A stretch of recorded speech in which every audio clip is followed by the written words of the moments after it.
Right, we are live. Hey guys, how's it going? Welcome back to the QLS channel. We are back for another match of the URC. This one, Ulster taking on the Bulls. And if it's anything like the last match that took place in Ireland between an Irish and a South African side, it should be a very entertaining fixture. Looking through at the way that the table currently sits, as you can see, Leinster, they were on a 15-match winning streak. They did have their draw to the Stormers. So that is why they are sitting on 74 rather than a little bit higher. But the Stormers trying to slowly close that gap. It's going to be very tricky to do, though, with the amount of games left in the URC. Ulster find themselves in fourth, but there's certainly room for improvement in terms of being able to progress up that table if they are victorious today over the Bulls, who do find themselves sitting in seventh with that points differential of plus 53. But looking through at the other fixtures that we have had this week, we've already seen a couple upsets along the way. We did see Cardiff winning their game up against Zebra. That was expected. 30 points to 30.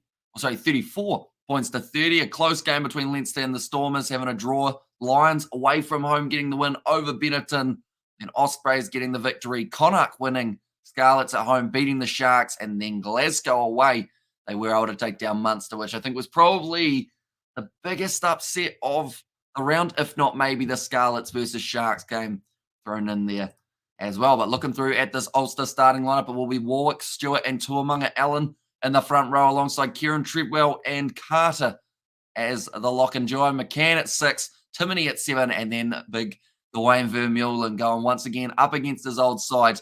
He is there at number 8. Doak at 9, Burns starting at number 10, then Moore and Hume as the midfield, Stockdale, Balakoon, and Michael Lowry. I think those three are going to be extremely dangerous in this matchup.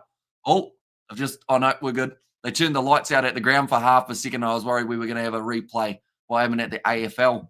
They had to try and find the backup lights, but this is going to be the Bulls starting lineup. Stenkamp, Rovela, and also Mornay Smith, Vermaak, and Nokia will be the locking duo, and then Maka van Staren, Kyle Brink, and Heinrich Lowe starting in at number 8. Then Zach Berger will be starting at 9 with Chris Smith on his outside at 10. Foster and Hendricks as the midfield. Creel, Moody, and Kirtley Arinsa there at number 15. So a strong lineup for the Bulls away from home. They'll be looking to get a few more points on the table. It's going to be tough to do up against this Ulster side, who have got a very good looking back line at the moment, including Stockdale, Balakoon, and Michael Lowry, like I did mention. But now I don't think we're too far away at all from these two sides making their way out onto the park.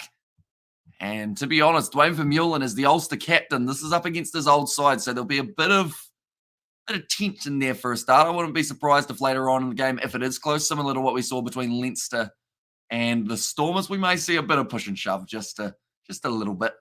That's how you know the players are trying, aren't they?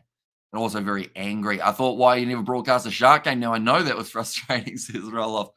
It's not just because of who they were playing. It was also because it was on at about 5 a.m. New Zealand time, or 6 a.m. I think it was starting. And yeah, we got a busy day today. So I thought I'd better sleep then so that I can do live streams later, because our next live stream that we're doing after this one is in about 14 hours time or something like that. And that will be the matchup between the West Indies and South Africa in the T20. That is the goal anyway. That's the next one that I hope to cover. It should be exciting first matchup. I've seen the West Indies side. Haven't seen what the South Africans are going to throw at them as of yet. But yeah, we will be doing that game while also keeping you guys updated with the Curry Cup that is taking place. And that is going to be at 2 a.m. rather than the 1 a.m. Hi, says Yako. Welcome in. Hope you are doing well. Leinster played a C team lol. Says Karma Peach there. Yeah, and didn't quite get the victory. Although that same side that people have been ripping out a little bit are the team that have been able to beat the Dragons, Cardiff. They beat, who else did they have in their little win streak before this? They had 3 games in a row. Cardiff, the Dragons, and there was another side, Edinburgh, that they beat more recently. And Bulls, if they lose, should lose with 2 bonus points, Hamish. There's Bupa, or Bupa, sorry, I should say. Remember the pronunciation. Yeah, the way that the table sits, if the Bulls get themselves 2 losing bonus points, they will go ahead of Connacht at the end of round 16. And as we get closer and closer to those playoff games, the pressure starts to build, which is why every point could be crucial. Ulster wearing their away kit. It does actually almost slightly, I guess you could say, coincide with the Bulls kit. They are in the light blue, Ulster in the dark blue. for this matchup. Whereas you look at someone like an Ulster, they also, like, theoretically, if both of these sides get a losing bonus point, they can't both lose. But as long as this game finishes within 7 points, both of these sides actually progress up the table as much as they physically can at the end of this round. So, as long as it's close, everyone wins. But except the person who doesn't win, I guess you could say. But who knows who that's going to be? It's going to be a tough game. And we lost the first. There's a roll off there. They already played one T20. They played last night, didn't they? I just realized that they have already played the one matchup. I'm going to quickly check to see how badly they lost. I swear that the first one was tomorrow. I was getting all excited. I thought I was on top of it, but my scheduling must have been off. Yeah. Wow. West Indies won by 3 wickets with 3 balls left. Okay, so it was a rain delayed game. I'm kind of glad in a way that we didn't do it just because of the rain. I guess it impacted it a little bit. But yeah, second game, hopefully no rain around. Should be a lot better. Speaking of no rain, currently that is the case for this game at Kingspan Stadium, but it's going to be rolled back by Nathan Doak. Put on the kick high, all partially charged by the Bulls though. Bouncing awkwardly, but Balakoon takes it beautifully and now moves himself up to about 30 metres out from his own line. Doak goes across, and I'm looking forward to seeing what Billy Burns can do. Of course, we've been seeing his brother in the Highlanders camp. The question is whether or not Freddie Burns is going to be that saving grace of the Highlanders with the amount of injuries that they have had throughout the season. Nicely taken there at the back by the Bulls. Now going back across to the right, throwing their big man at the line. That is exactly what they need to do early. Try and enforce that physicality. Instead, though, they go back to Chris Smith, who does try and get the territory game going. That's marked by Michael Lowry. Back across, and Jacob Stockdale will boot it downfield. Awkward rolling one, nicely taken now by Kurtley Arinsir. Almost straight through the middle. Almost got nailed high as well in the tackle, but nicely dragged down 35 metres out. Should the Bulls play conservatively for this match? I don't think they can. I think if they really want a chance of having a home semi-final, quarter-final, all of those options, they've got to make sure that they close that gap and they close it well. So I think they need to play for 4 points. Because if they get 4 points, or sorry, for 5 points, I should say, because then they'll be up 48. They'll be where Munster are, and then with a few games left, you're slowly getting closer and closer to that top 4, which is the home final, which is exactly what all these sides want. Look at how well it went last year for sides who did end up at home. That's what everyone's fighting for anyway. But the Bulls, it's going to be a tough game. I think getting the win is one thing, but getting a bonus point for 4 tries will be a whole different beast in this matchup. And the C team, that Irish folks are bragging about, played more URC games this season than their so-called A team. Exactly right. Like, that side have been winning games. They are one of the reasons that Leinster are on a 15-match winning streak. So I do feel bad for those players because at the end of the day, like, they've won about maybe 6 or 7 games without the Irish internationals. And now because they didn't have them after the Six Nations, everyone's starting to rip them out. That's a beautiful white ball. Balakoon in the corner. And that's going to be an early try. Now, conservative, they'll have to make sure that they don't allow too many tries against them, or else they might be playing catch-up for a majority of this match. And like you lads, I'm feeling better after a few hours rest. Long, busy day at work. Still raining here. I think Ulster may be too strong for the Bulls. Oh, whereabouts is that second test match, T20 being played? Super Sport Park Cricket Stadium in Johannesburg. So hopefully it's not raining there in about 14 hours' time, or else there may be the T20 might not be the way to go. We'll probably just end up having another catch-up like we had on the last live stream. That was quite a bit of fun. We chatted with Tony. We chatted with Mark from 2 Cents as well. We just all pretty much just had a casual catch-up. It was just live. Now, 3.5 minutes in already, Ulster find themselves with a 5-0 lead over this Bulls side. I wish I should not be up. Got a live stream at 3:05 p.m. Although it's not too bad depending on what time you got to sleep, Brandon. And I assume is that for the Force Blues game, or are you doing another game before that? It's going to be the danger man for Ulster. I think that back 3, Balakoon, Stockdale, and Michael Lowry. I know you just want one player. I guess you could say Balakoon since he just scored, but yeah, I think those back 3 are going to cause some real problems for the Bulls. And I feel like quietly, someone like a Seb Carter, he's type of guy who might be able to steal a couple lineouts and cause that little bit of extra pressure at a different time in the match. Johan Ruela going to be in charge of the throwing for the Bulls today. And then Tom Stewart, the hooker, for Ulster. But I did learn that Super Rugby live stream, the match probably went for about an hour and 50 minutes, somewhere around there. We ended up live streaming for 3.5 hours on that one. What happened in Super Rugby? Says roll off. Good victory for the Reds. Oh, sorry, for the Rebels in the end, winning 40 points to 34. Moana Pacifica, they were defeated by the Hurricanes 59-0. So not good, unfortunately, for them in terms of building confidence throughout the season. And then also a one-sided affair, Highlanders beating the Fijian draw by about 28 points, I believe it was, with the Highlanders bringing up their half-century in that game as well. As a fan of the Bulls, our season is going sideways because we don't have a defence and attack coach. Jake White hasn't found suitable candidates. We were lucky this season to make it this far. I think that has been the word on the street, hasn't it? That the Bulls, they're lucky they've got the talent and the player pool that they've got, because if they did not, who knows where they would have ended up. I have to say, though, the Lions making a nice late comeback in this URC season, getting themselves that victory today, or about 6 hours ago, I guess it was, looking here.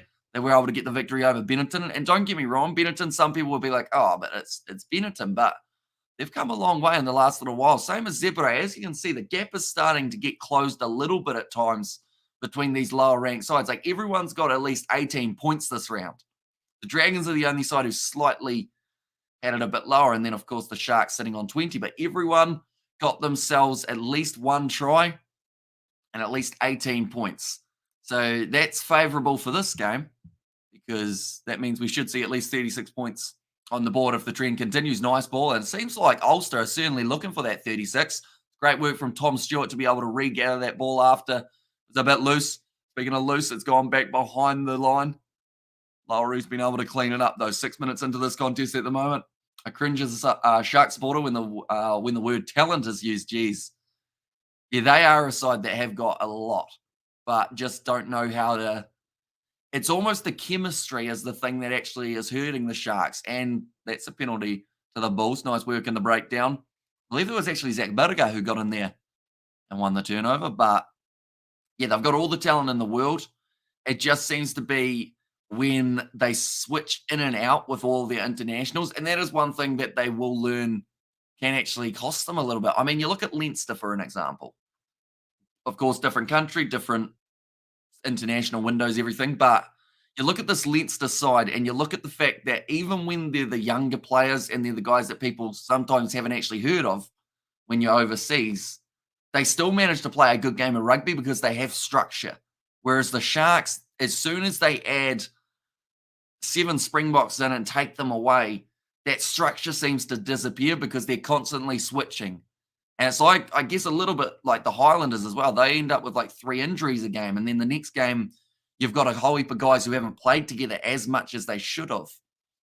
So it's a tricky one to try and master for the Sharks, trying to bounce in and out with all these great players. Because don't get me wrong, the guys who are there, rather than the Springboks, they've got potential. They've got the talent. It's just they're only playing every like second or third game, depending on how the schedule's sitting. It's going to be a missed kick attempt from Chris Smith, going out to the left-hand side. He'll be disappointed with that. Smith normally nails them from about that 40 metres out. Edinburgh, the Sharks didn't meet expectations this season. Says a Bupar there. Too quick and good handling skills there. Are you doing okay, Hamish? Marathon commentary weekend again for you. I'm doing all right. It's a little bit lighter than we'd normally do commentary-wise, but still, I think this is our 6th or 5th commentary live stream, something like that. Maybe, no, it is 6th, I believe, which still, it sounds funny to say. 6 for me feels too light for a weekend because we've done so many in the past. Whereas, like, I guess a normal weekend for, I guess, a streamer in general is probably like 2 or 3. But for some reason, our brain just says that's not enough. We end up doing plenty more. It's going to be a great seller. Dummy from Berger tried to find the offload, but does go straight into the hands of Kieran Treadwell. Taken back by the Bulls, but there was a knock on in the process, and it will go down now for the scrum. I'm covering Super Rugby State Sports. He wants to have an interview with me. Says Brandon, so that's cool. You enjoy interviewing Tony. Tony's a bit of a loose cannon in a good way, I guess you could say. I think he brings it out of Mark as well a little bit. Mark, on the live stream yesterday, he swore, which I think a lot of people weren't expecting, but that was because I said I hadn't seen Predator. Just like I haven't seen a majority of movies that exist, unfortunately. I'm very uncultured when it comes to films. So I guess since we've got a few different people in the live stream than we had for for Super Rugby, movies that you guys would recommend in terms of good movies. They don't have to be comedy, they don't have to be action, they don't have to be old or new. Just what movie would you recommend that I watch? And I'll tell you if I've seen it. And more than likely, the answer will be no. The Sharks aren't even attempting to appoint their excellent coach or an excellent coach to help them. You got Plumtree. I could have got Mayo or Franz Ludecki. Because they've got, Neil Powell's a bit of a 50-50, isn't he? Like, at times it seems like, oh, yeah, he's got something going here. And then other times it's like, really? Like, he was great on the Sevens circuit. But as he got near the end of his Sevens circuit coaching role, it kind of seemed like he slightly gave up, which I don't want to say that's what the Sharks could find themselves in the scenario of, but there's a chance. Just I hope it doesn't happen because, like, yeah, you don't want to see the Sharks out of the top 8. I feel like they're a side that when you look at their side, you look at their squad, you look at what they've done, they should be in the top 8 a majority of years.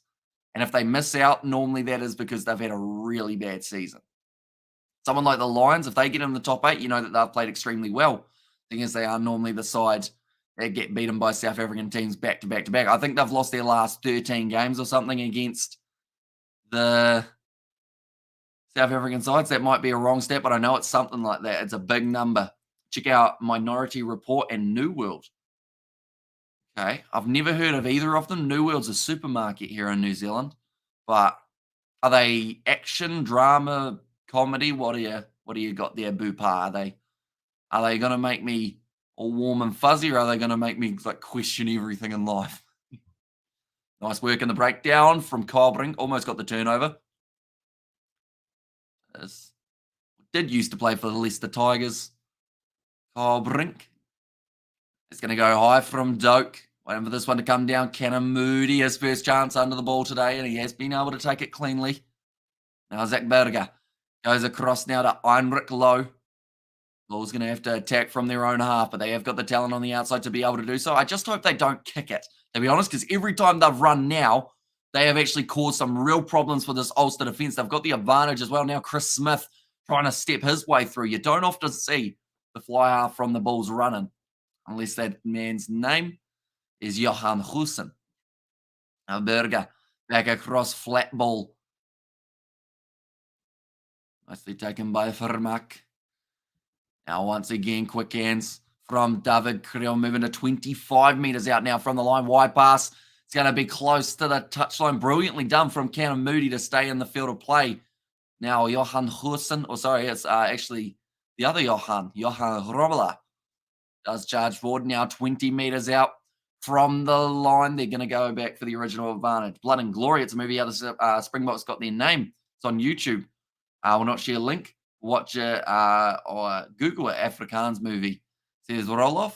And I probably should watch a couple more rugby-based movies, to be honest, because I haven't even seen, if you guys have heard of, I think it's called Chasing Great, which is that one that involves Stephen Donald getting the opportunity for the All Blacks. Like, I haven't even seen that, and I'm from New Zealand. It's like how I haven't seen Lord of the Rings or The Hobbit or anything like that, and I'm supposed to be a Kiwi.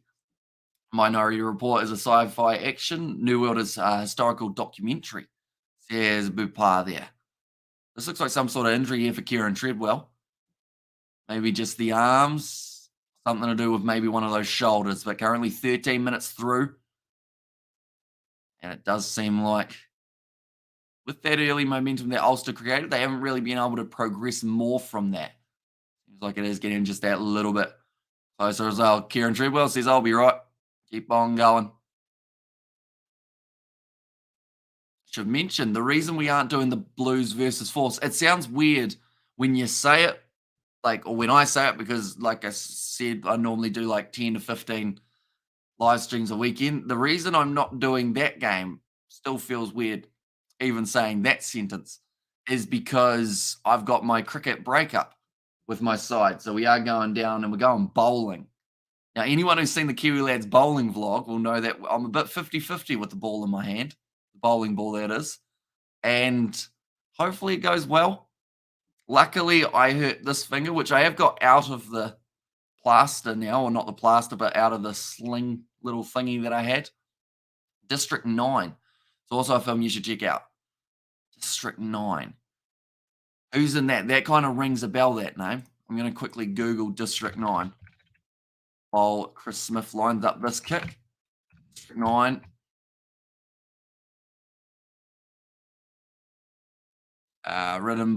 Produced by Peter Jackson. That may be why I recognize it. Cast-wise, I don't think I really recognize any of the people who are in it, but yeah. With Peter Jackson, you know a little bit of what you're going to get, and yeah, Bupar best says roll off there. Now, Billy Byrne's going to be kicking this one off. Kick was successful from Chris Smith, so 1 from 2 so far for today. Big run back from Kyle Brink. Charging at the line. Now Zach Berger waiting for this one to become available at the back of the ruck for the Bulls. Also, question for you guys from South Africa. I feel like this is the chance that I get to ask all my South African questions that I won't get to do during like the regular hour games. But sevens next week. South Africa, New Zealand, Kenya, Ireland. All in the same group for the Hong Kong sevens.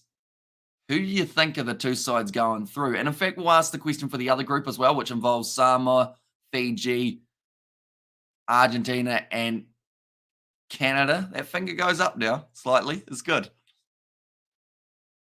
Probably couldn't hold anything with it yet, but it's getting stronger, which is good. It was all bruised to buggery up the side.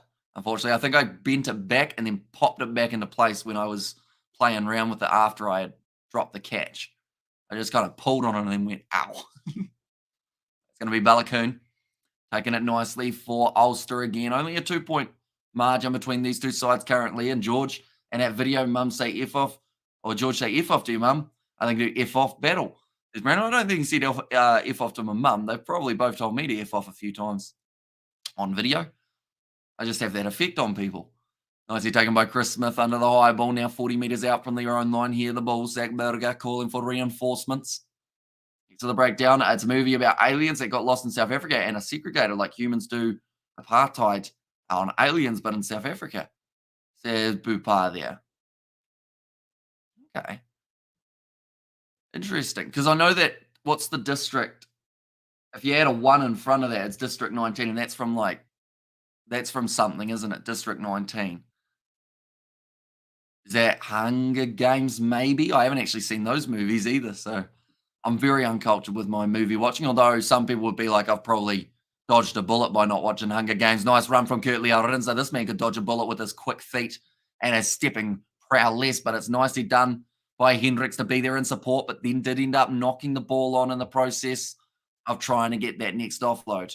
And Sevens is like, Candy here. We care about Candy, but does not matter, says roll off.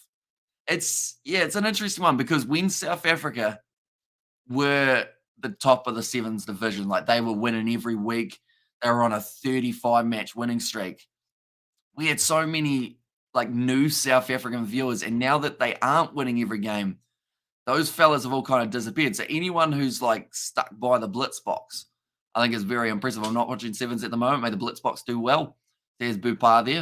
And also, I got a sevens question. South Africa 1, New Zealand 2, Ireland 3, Canada 4. Oh, so you think the Irish are going to be the side missing out? Which is a shame. But unfortunately, when you've got great sides, it's kind of like this Hong Kong sevens for me is the closest equivalent to the Rugby Union World Cup draw. Hey, you've got all the good sides on one side of the draw. And I believe, if I'm not wrong, those sides, they may have to play each other in the quarterfinals. That could be slightly incorrect. I think it might actually be the other way around because I think it's Pool A and Pool... No, it might be Pool D. I think they have to play each other. Yeah, and you're not watching the Blitz. Aren't doing well. So if they were doing well, Bupar, do you think you'd start watching them again?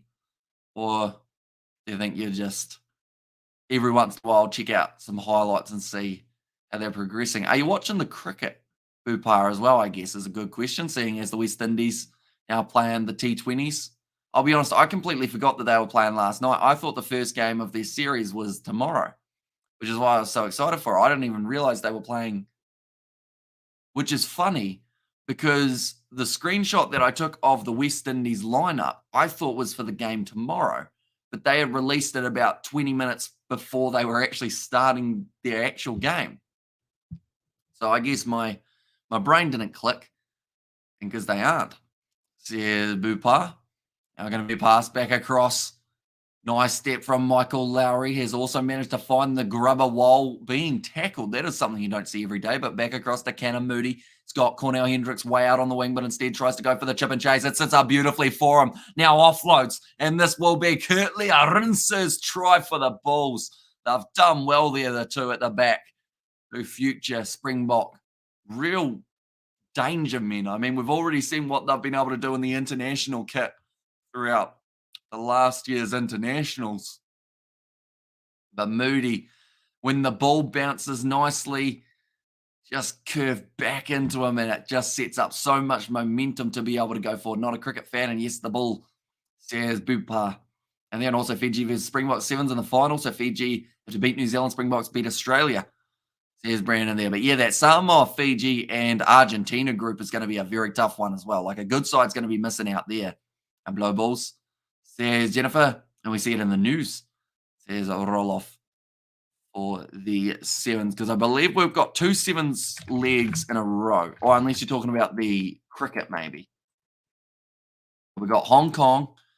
And then straight after that, next week, after this next week, I've just realized that we're still a little bit behind. We've got Singapore for the men. And then there's 47 days till the next leg, which is Toulouse.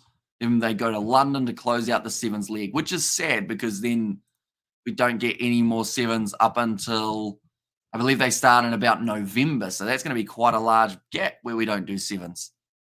Moody doing very nicely to find that pass to Kurtley Arince. And both of those guys seem to be on the same page when it comes to their attack.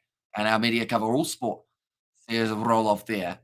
See, that's the thing. I don't really look at social media, so that's probably my problem in some regard. Like, I'll look at social media to see lineups, although most of them are available on the rugby app that I've got, so it makes it easy enough to be able to find. But I always find that when you dig too far sometimes into social media, like a team can play extremely well and there's still people who critique them or really rip into the opposition. And I feel like I'm too on the fence to be able to enjoy the social media side of things. Michael Lowry doing very well. Able to hang on to that ball now. Tom Stewart goes across. Wide cutout pass from Stockdale. Looked a little bit forward, but it is now going to be the chip and chase from Ulster. Whiting. Oh, Kurtley Arince is a silly goose. Zach Berger just asking the question there, but that was really not smart from Arince. The goal line dropout rule is in place, so all he had to do was just force that ball down. But now they're asking whether or not he swatted it away, and it could be a yellow card penalty try. Ronan O'Gara, wasn't he famous Irish captain a few years ago? Certainly was. Great player back in his day, O'Gara. And are you doing anything tomorrow night? What's scheduled to Super Rugby because sevens overlaps? Says Brandon. Yeah, I haven't really worked out the schedule for next week yet. But yeah, Rinse, he tried to force it dead. He kind of shepherded it towards the dead ball line.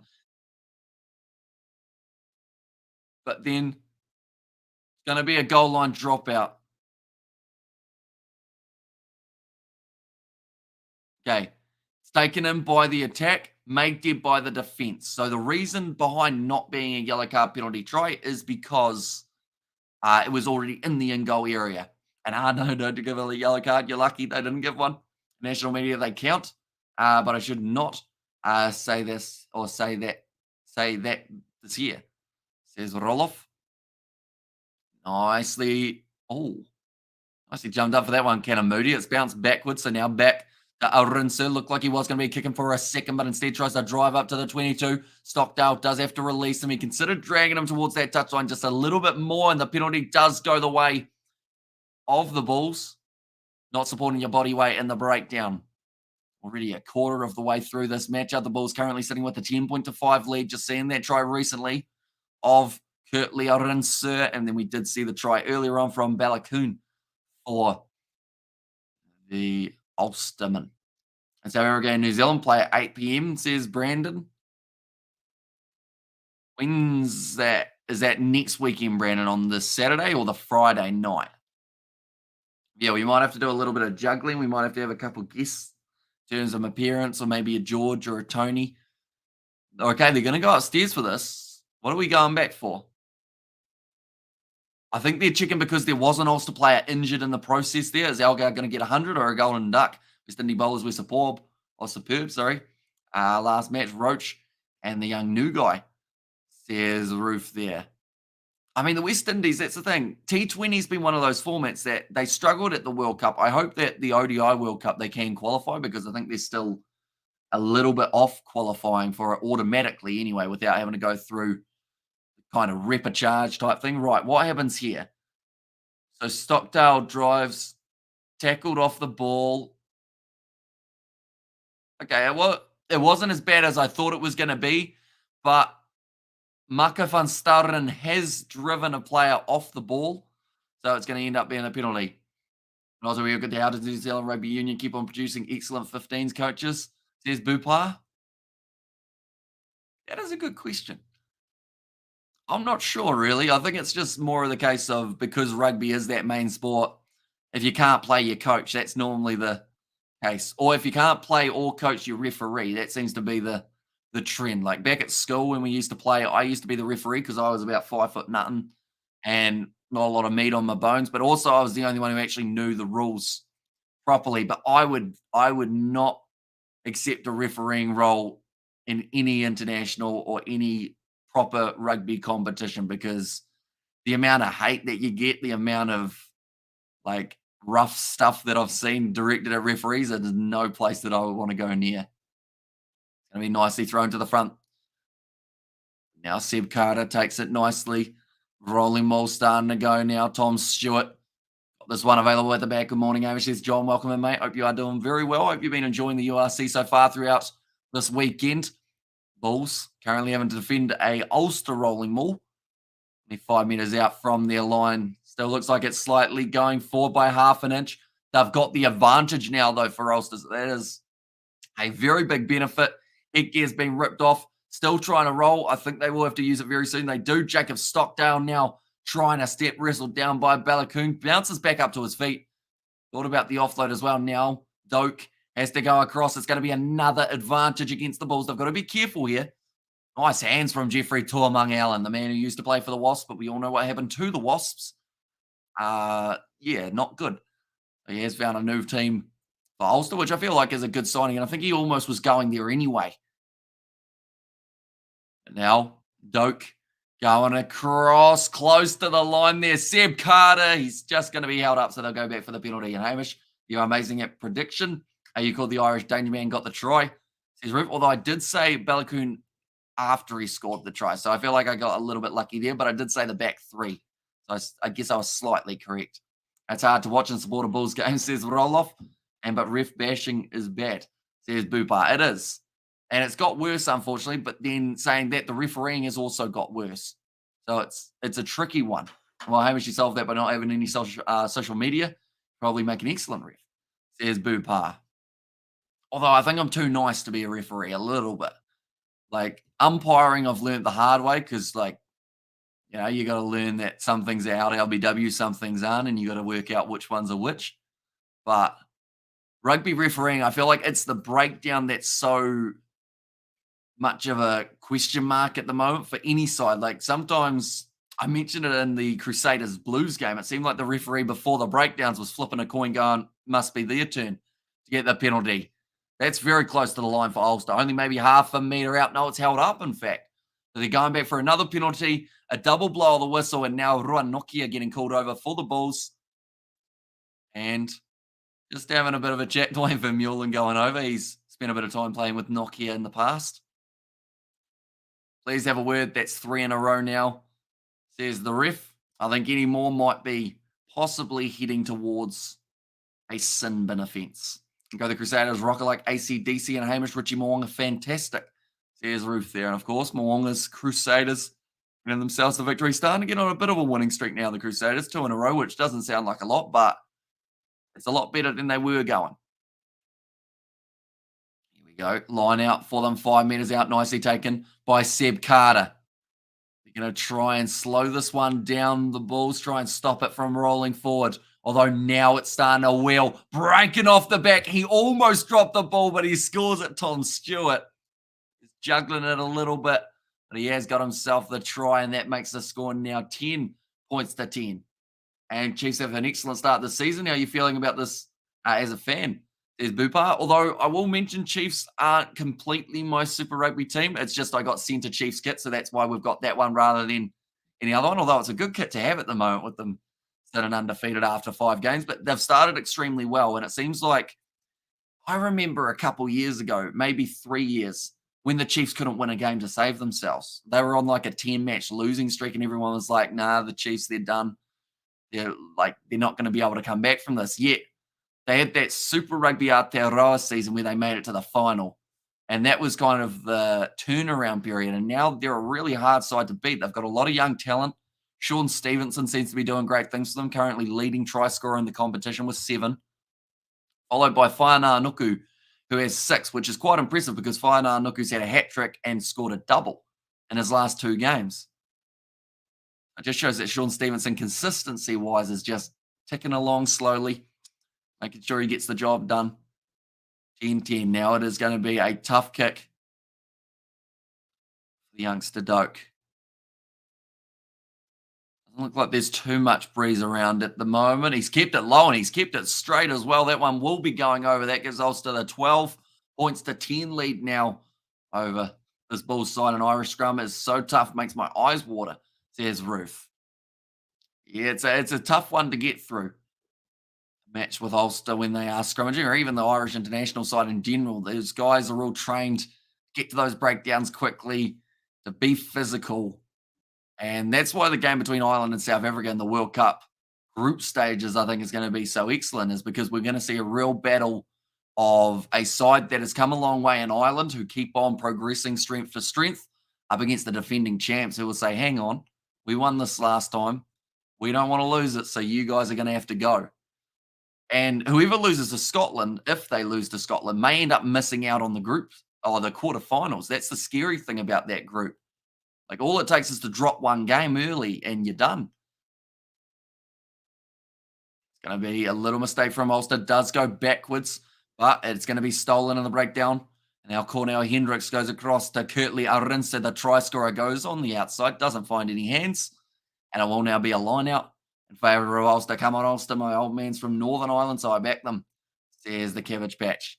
And currently sitting in 4th. If they get out of this game with even a losing bonus point, they will move up to 3rd. So they should be going pretty decently. It doesn't want to give Ulster their try, though. They are sitting 12 points to 10 as it currently sits. Also, we have got their Bulls need to handle being under pressure and work on discipline.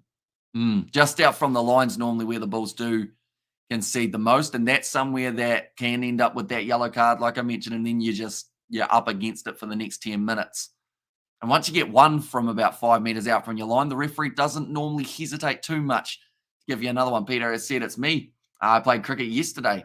I had a 4 and got 2 wickets and 2 player of the day. Nice one. But you got player of the day twice. Does that mean you played 2 matches, or did you just play the one and they were just like, he played that well that we're going to give him 2 McDonald's gift vouchers? That's what we used to get, which was absolutely fantastic. You get a free cheeseburger or a wrap. They added the wrap later on because they were like, well, I don't like a cheeseburger, so they had to try and fix that. Or you had me, who didn't like either in my younger years, so I'd just give it to someone else. Nice run from Kyle Brink. Harstenkamp with a nice run now. Heinrich Low wrestled down currently on the 22. Zach Berger going across now. I believe that would have been Ruan Vermaak. Smith, hesitant, going off to the left-hand side. Instead goes to the right now. Kurtley Arinsa kicks it in behind, trying to find Cannon Moody. It's a good take from Stockdale, driven back into his own in-goal area, and it will now be a 5-metre scrum for the Bulls. No one in the game, says Peter Dorwood. And that's so you hit a 4 and got 2 wickets. So good stuff. I mean, that's the thing. Start of the season, I remember even the GoPro footage shows it. I got 3 runs off 22 balls. And that was not my best performance. But even like some of the younger guys in our team, I'm so impressed with the way that they've been able to progress throughout the season. But one of them in particular, it just shows that if you're going to work hard outside of just practices in the games, it actually makes such a big difference. And that's somewhat some of the problem with some of the younger players these days. Some of them want to get better, but don't want to actually practice.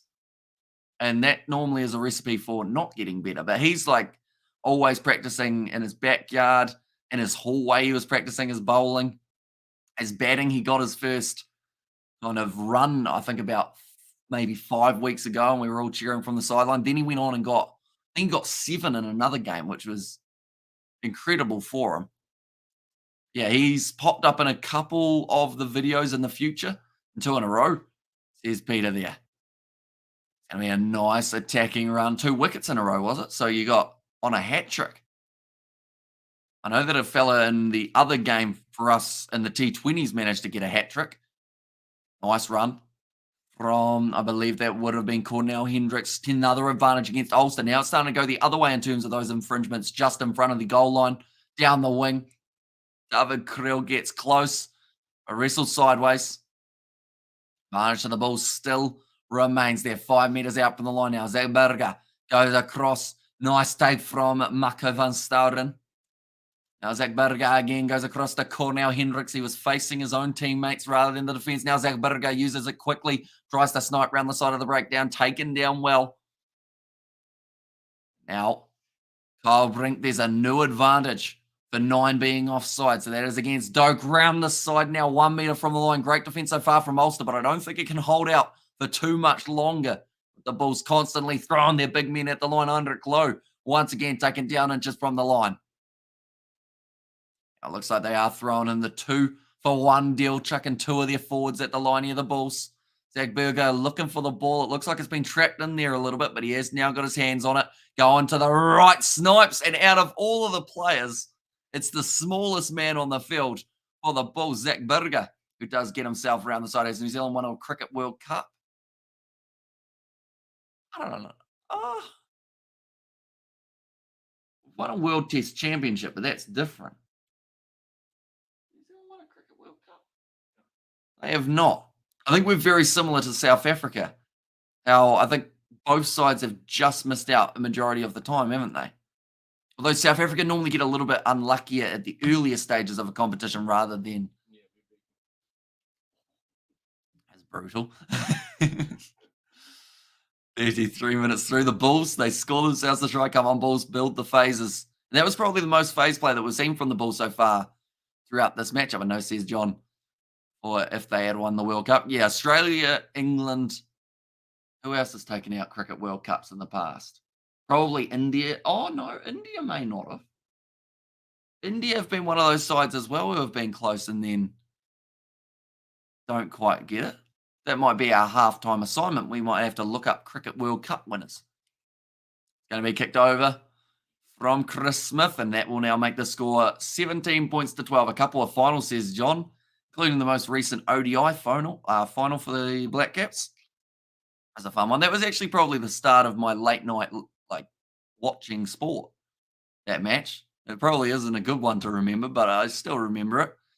It was like 6:30 a.m. and they were going to a super over, and I was like, this game's just never going to end, but I'm still trying to stay awake. And then England won it, and then I fell asleep. I think I was asleep within seconds after it as well. I think I left my iPad on. And they were all from a happy, drunk, or a bit drunk Scarlet. They had a fantastic game, Fleshin. You know what? Just for you, Fleshin, we're going to put up the scores from the earlier games. You can see the Scarlets getting a 12-point victory over the Sharks. That'll very much annoy Shark supporters, so you owe me, Fleshin, for showing that one. But the Scarlets victorious in their game. Glasgow also beating Munster. That was a good win for them. Connacht beating Edinburgh. Ospreys winning. Lions away from home getting the victory. That's a big kick downfield. 50-22 for Ulster. That's what they needed right at the end of the half, that is for sure. And from the 2000s till 2015, it was the best time for South Africa to win the Cricket World Cup. I remember that semi-final we lost against New Zealand. It's never been the same since. There's Bupar. See, that's the thing. They've had so many talented players in that South African lineup over the years. Whether you're looking at the batsmen or the bowlers, you've got, I mean, you list plenty. You've got De Villiers, you've got Jacques Callis.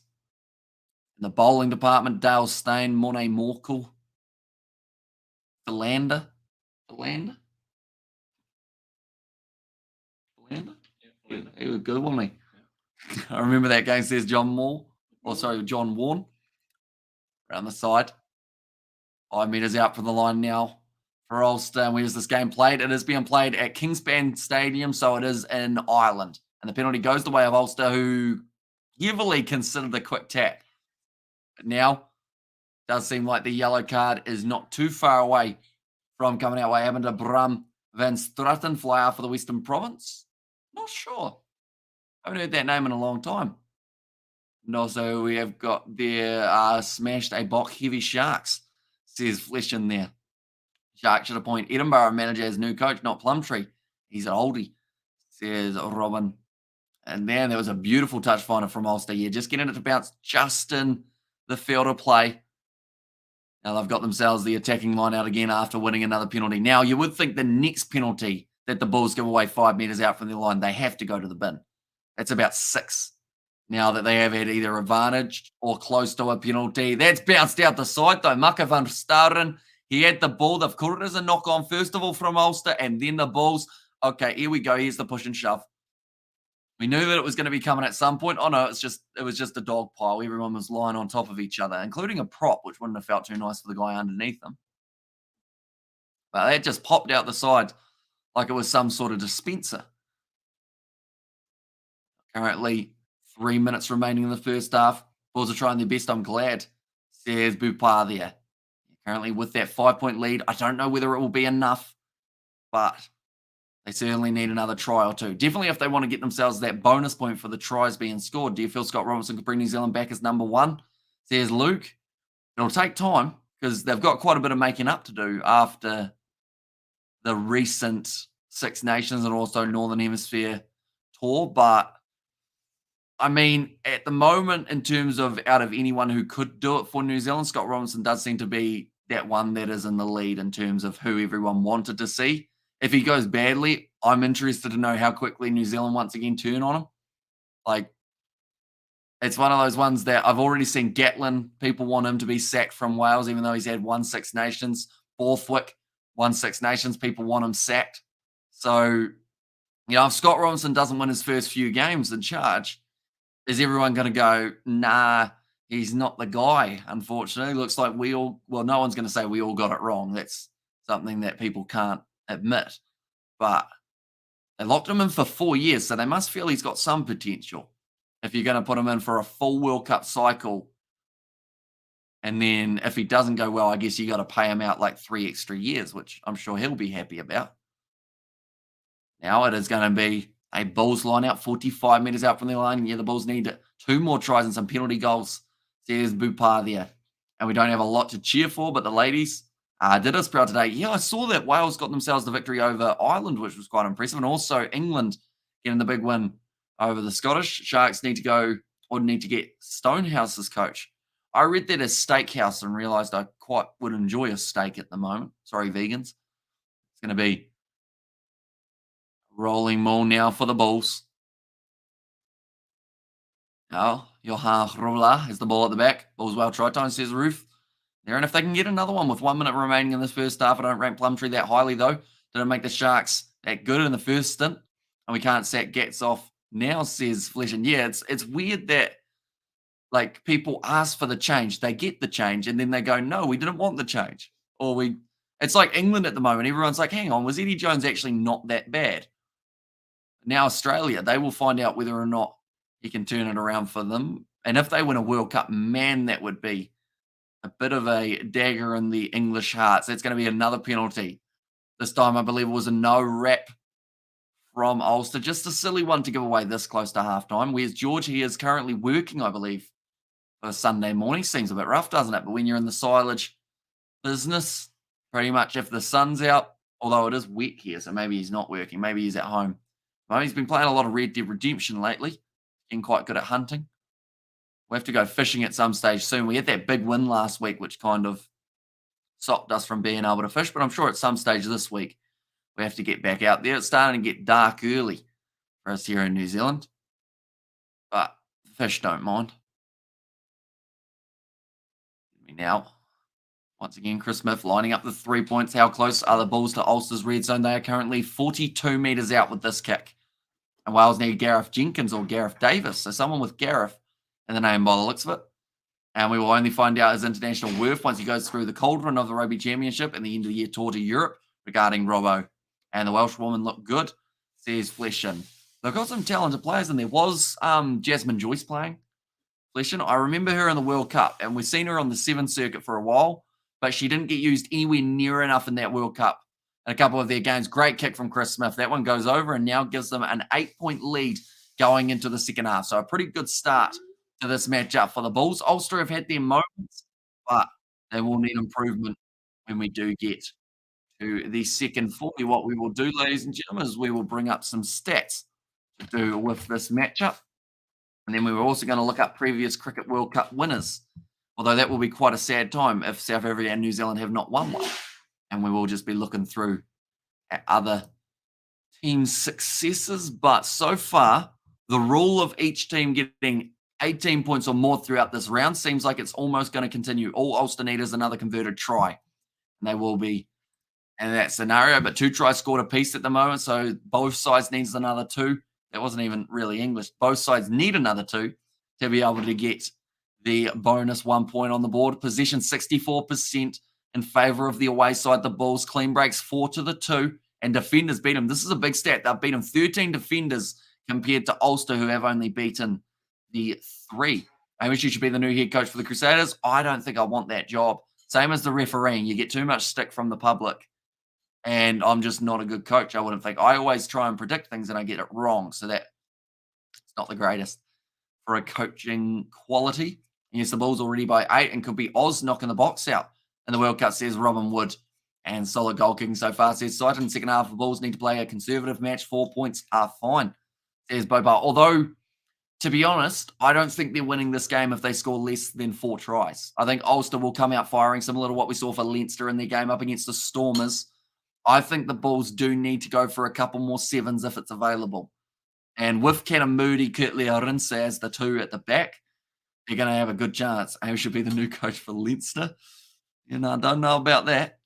I mean, I coached a side on Rugby Challenge 4 and we won, so that's something, but it's a completely different ballpark when you're dealing with the real players. You lose a game on Rugby Challenge 4, you can just cancel out and go back in and give it another go. I don't think they'll let you do that in a real life game. Folks, this time around, I missed the plot completely. I had the Stormers and the Sharks winning, and the Bulls losing, says Neil there. Although, to be fair, the Stormers weren't a mile off getting themselves the victory. Just a little bit unlucky near the end of that contest, not be able to put the winning points on the board. But then the same could be said about Leinster. They were only 1 kick away in the 77th minute from being victorious. And Jake White adjusting his tactics to the modern game. Some good ball in hand. Rugby from the Bulls compared to the old style of forward rugby, says side in New Zealand did win one, says roll-off for a World Cup. Was it an ODI or a T20 roll-off? But looking through offloads, we've seen 1 from the Bulls, 0 from Ulster. Territory 69%, and 97 tackles have been made by Ulster compared to the 43 of the Bulls. So you would think that the Bulls will be the freshest side in the next half. We'll go online and we'll go to Cricket World Cup winners. Said that they won 1 at some stage. Yeah. Oh, unless that, yeah. 82, 50 over 1. There you go. That's a bit of history. So we have seen the winner was the West Indies in 1975.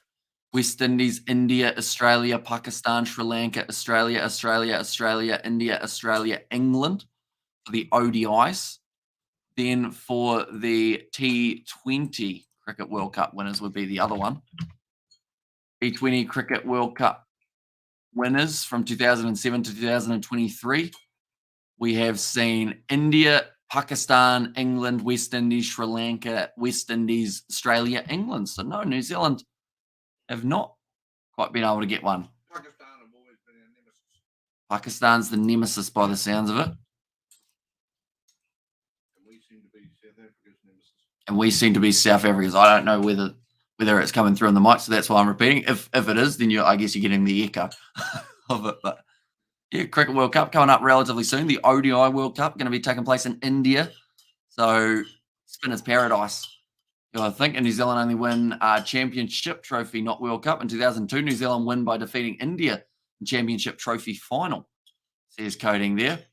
And Cricket World Cup is mostly won by the Aussies, right? And also the informed West Indies back in the day, used to get quite a few. We have a new star Tui Pelotu from Newport. Your cousin plays for the Scarlets in Wales.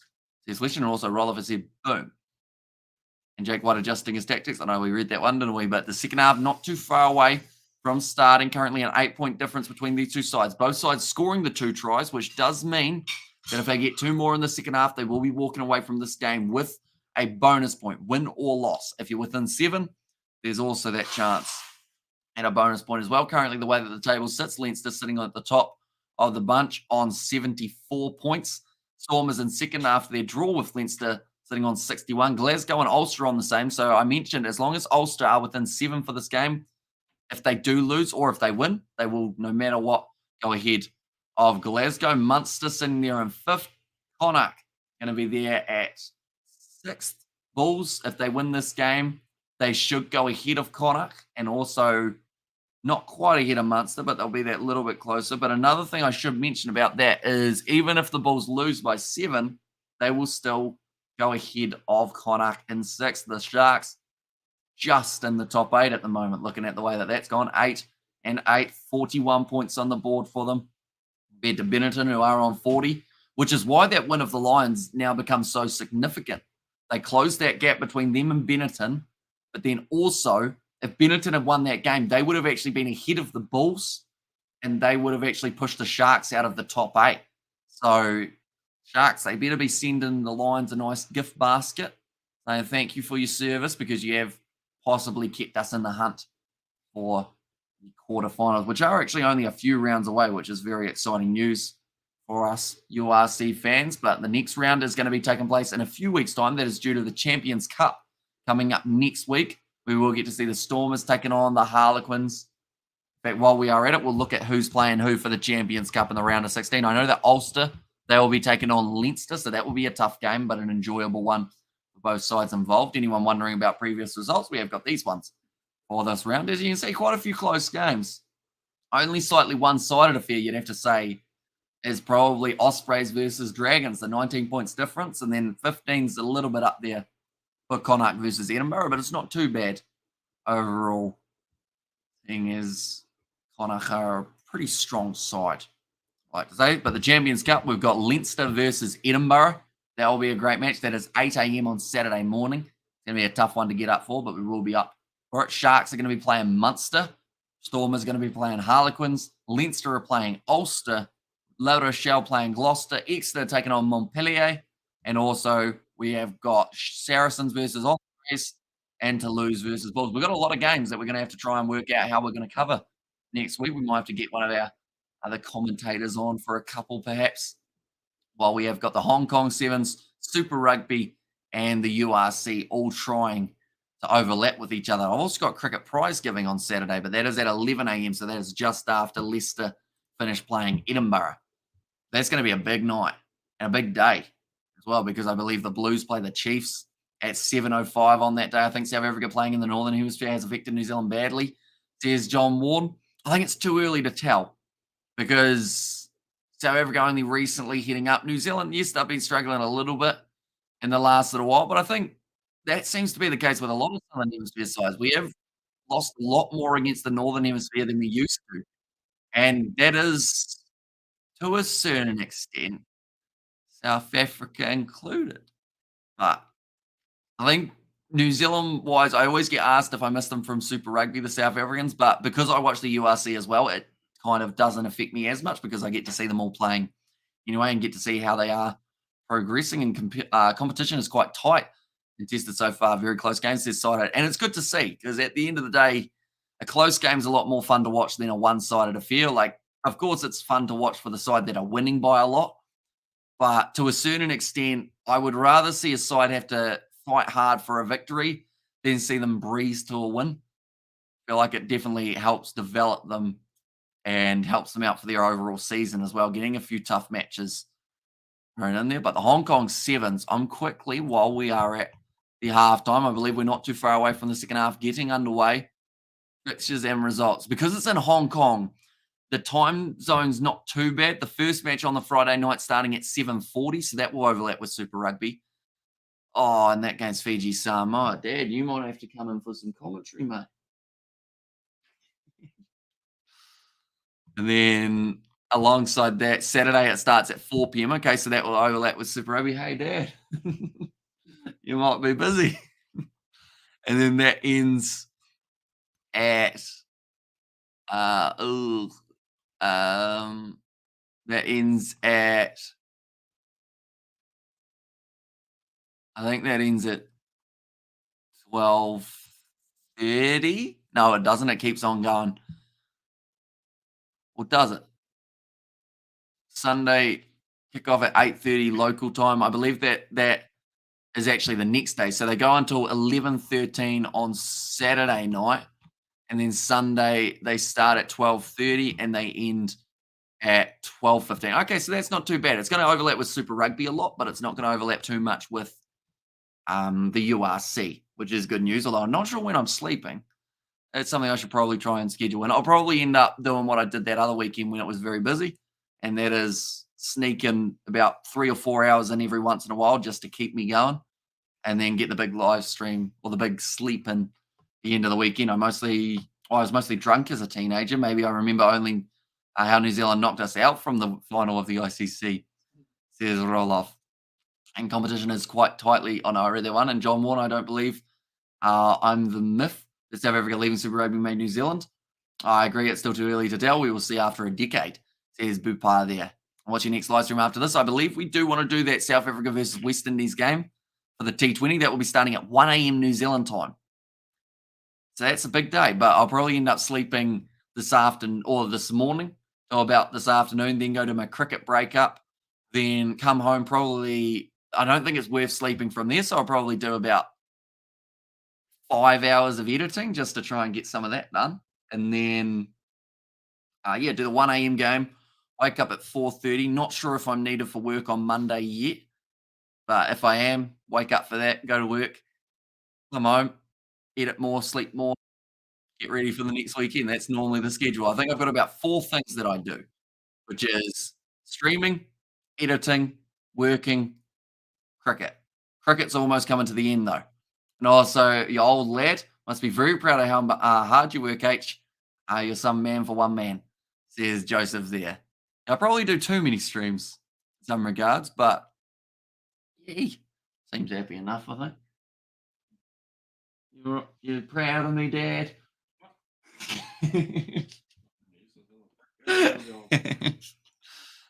But I think it was the case of he was similar to myself. Like, we didn't think I was getting anywhere near 1,000 subscribers at the start of the venture, because I remember I made a deal which never came to tuition, but it's kind of good that it never came to tuition because it wouldn't have made much sense.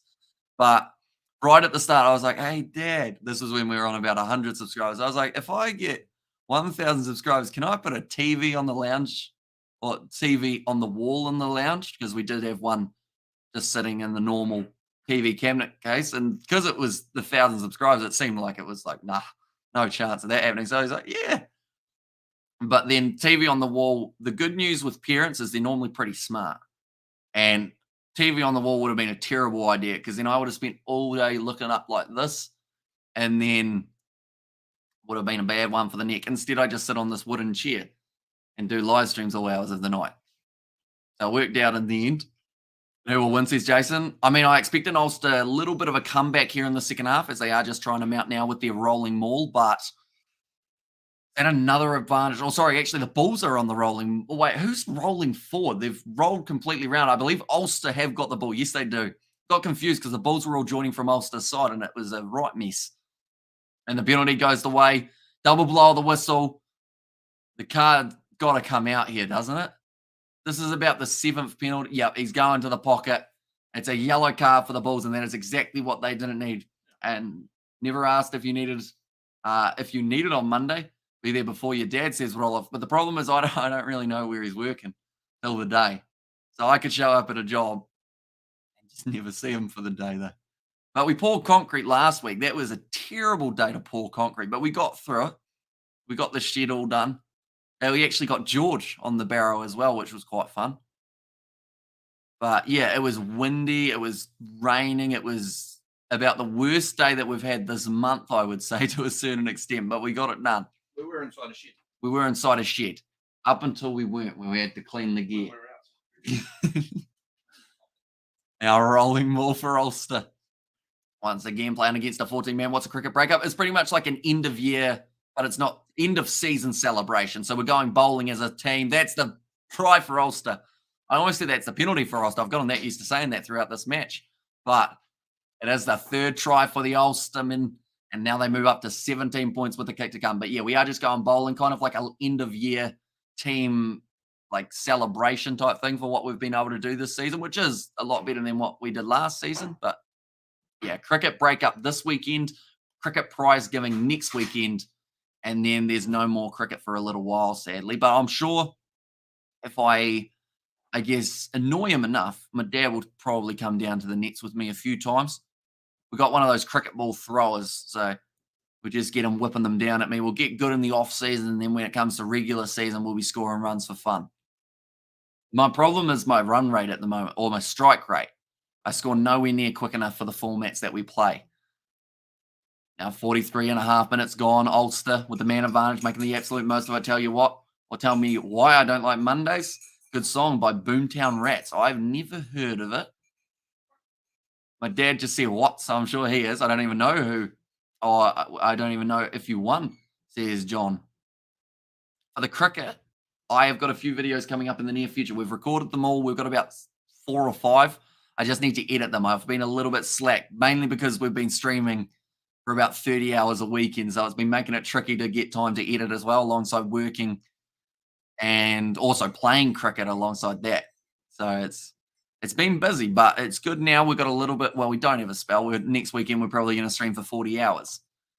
So no spells around here, but we'll get it going at some stage. And Ulster noosing in front again, says Roof. And with rugby more global these days, we find players playing in opposite hemispheres more and more. They become accustomed to playing each other week in, week out. Will eventually carry over to international. When I hear Rats, I see Turtles. There's Roloff. That's going to be a great kick downfield from Ulster, but they have decided to take it quickly. Curtly Orensa goes back across to Chris Smith. Tackled well by David McMahon. That's a name that we haven't actually said throughout this live stream as of yet, other than in the starting lineup read. Zach Berger looks like he might be considering the option of the pocket very soon with Chris Smith. We're slowly creeping back. Great counter ruck, though, from Ulster. Well picked up by, I believe that would have been Mornay Smith, but a huge amount of pressure in every single breakdown at the moment. The Bulls cannot rest easy. Big bumper from Mako van Stouren, though, gets rid of Andrew Warwick. Penalty goes the way of the Bulls. That will be handy. And Turtles, or not, and not tortoises. Depends on what is the difference between a turtle and a tortoise. There is a difference.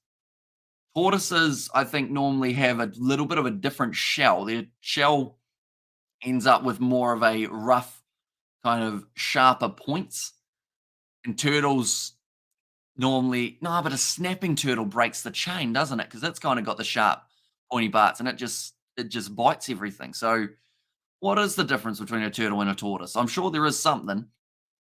It might not be a lot, but there's a little bit of something there. Does anyone know? Anyone specialize in turtles and tortoises? It's now going to be the line-out throw for Tom Stewart. No, sorry, it is actually Oharola as the line-out throw is for the Bulls, wearing the light blue for this encounter. And currently still a man down for the next maybe 5 or so minutes. Turtles live in the water. Is that the difference? Just that they're in the... Wow. I thought it was something more like in depth, like something to do with the shell or like that. Tortoises live on the land. There you go. I've actually learned something today. Cross kick nicely. Oh, no. I was going to say nicely taken by Kanamudi. He had it in his hands, and then it just went whoop, straight through the middle.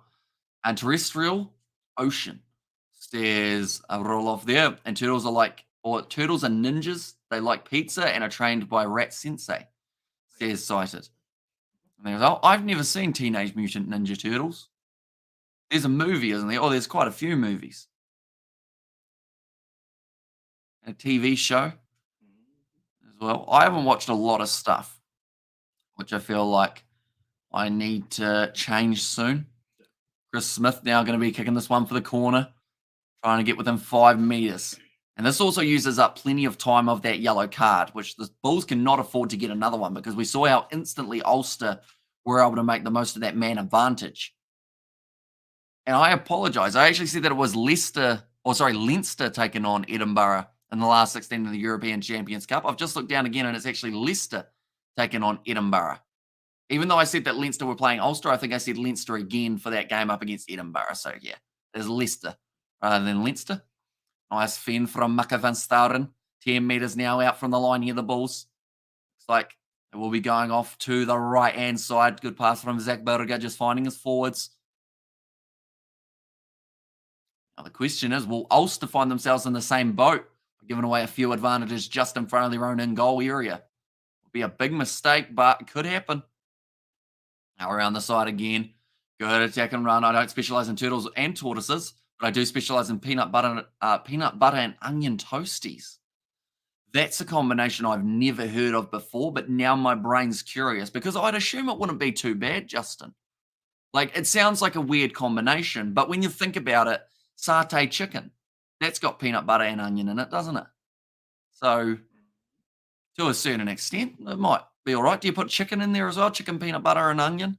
Just pretty much satay chicken in a toasty, isn't it, if you get to that stage? But there's a few weird combos that actually work. And also, forgive the South Africa, ouch, we're just having fun. Says the roll-off.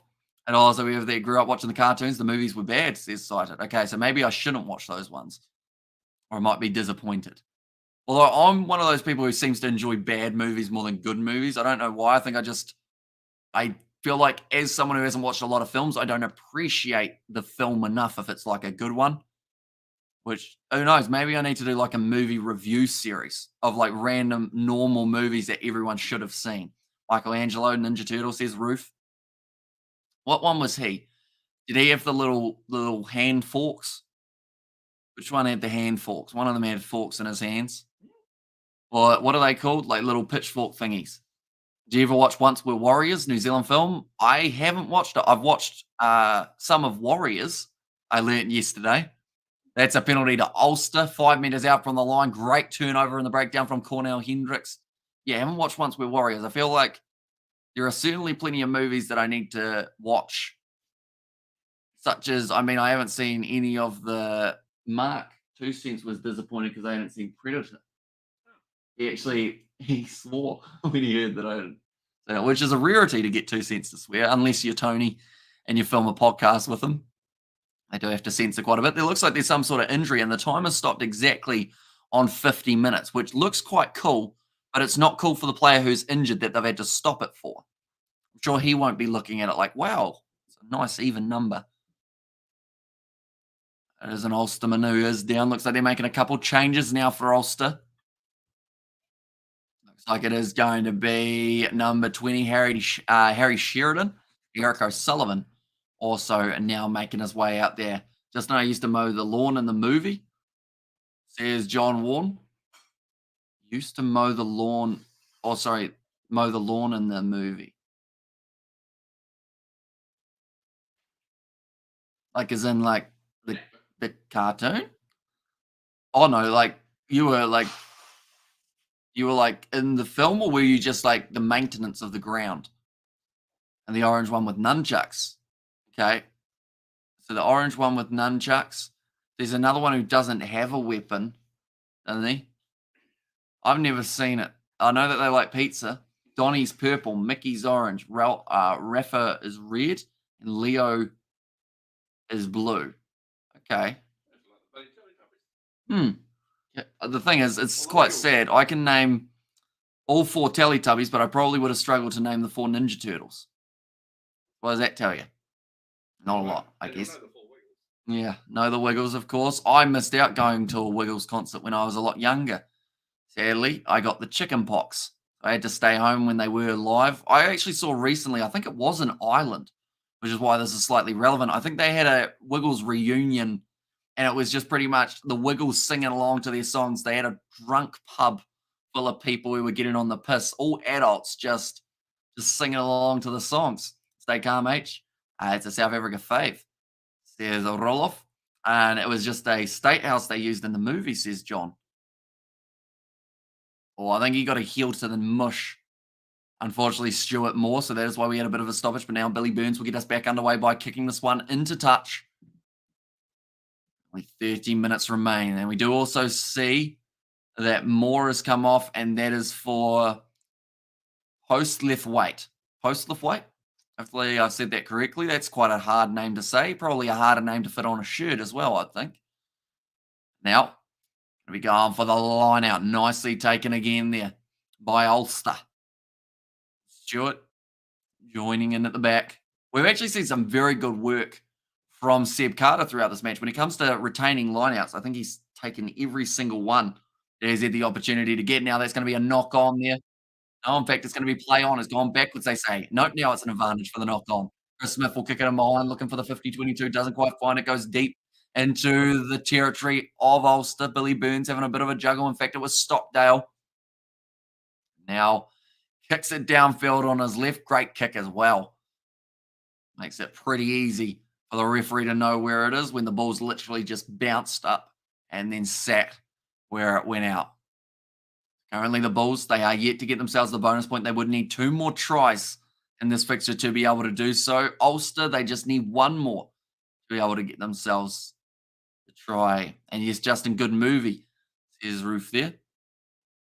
A little bit of booing from Ulster there because the Bulls were huddling, which of course is a rule that they've tried to get taken relatively seriously, but it depends on the ref as well, whether or not he is going to be going for it. And no rain for this match decided. It's good to see.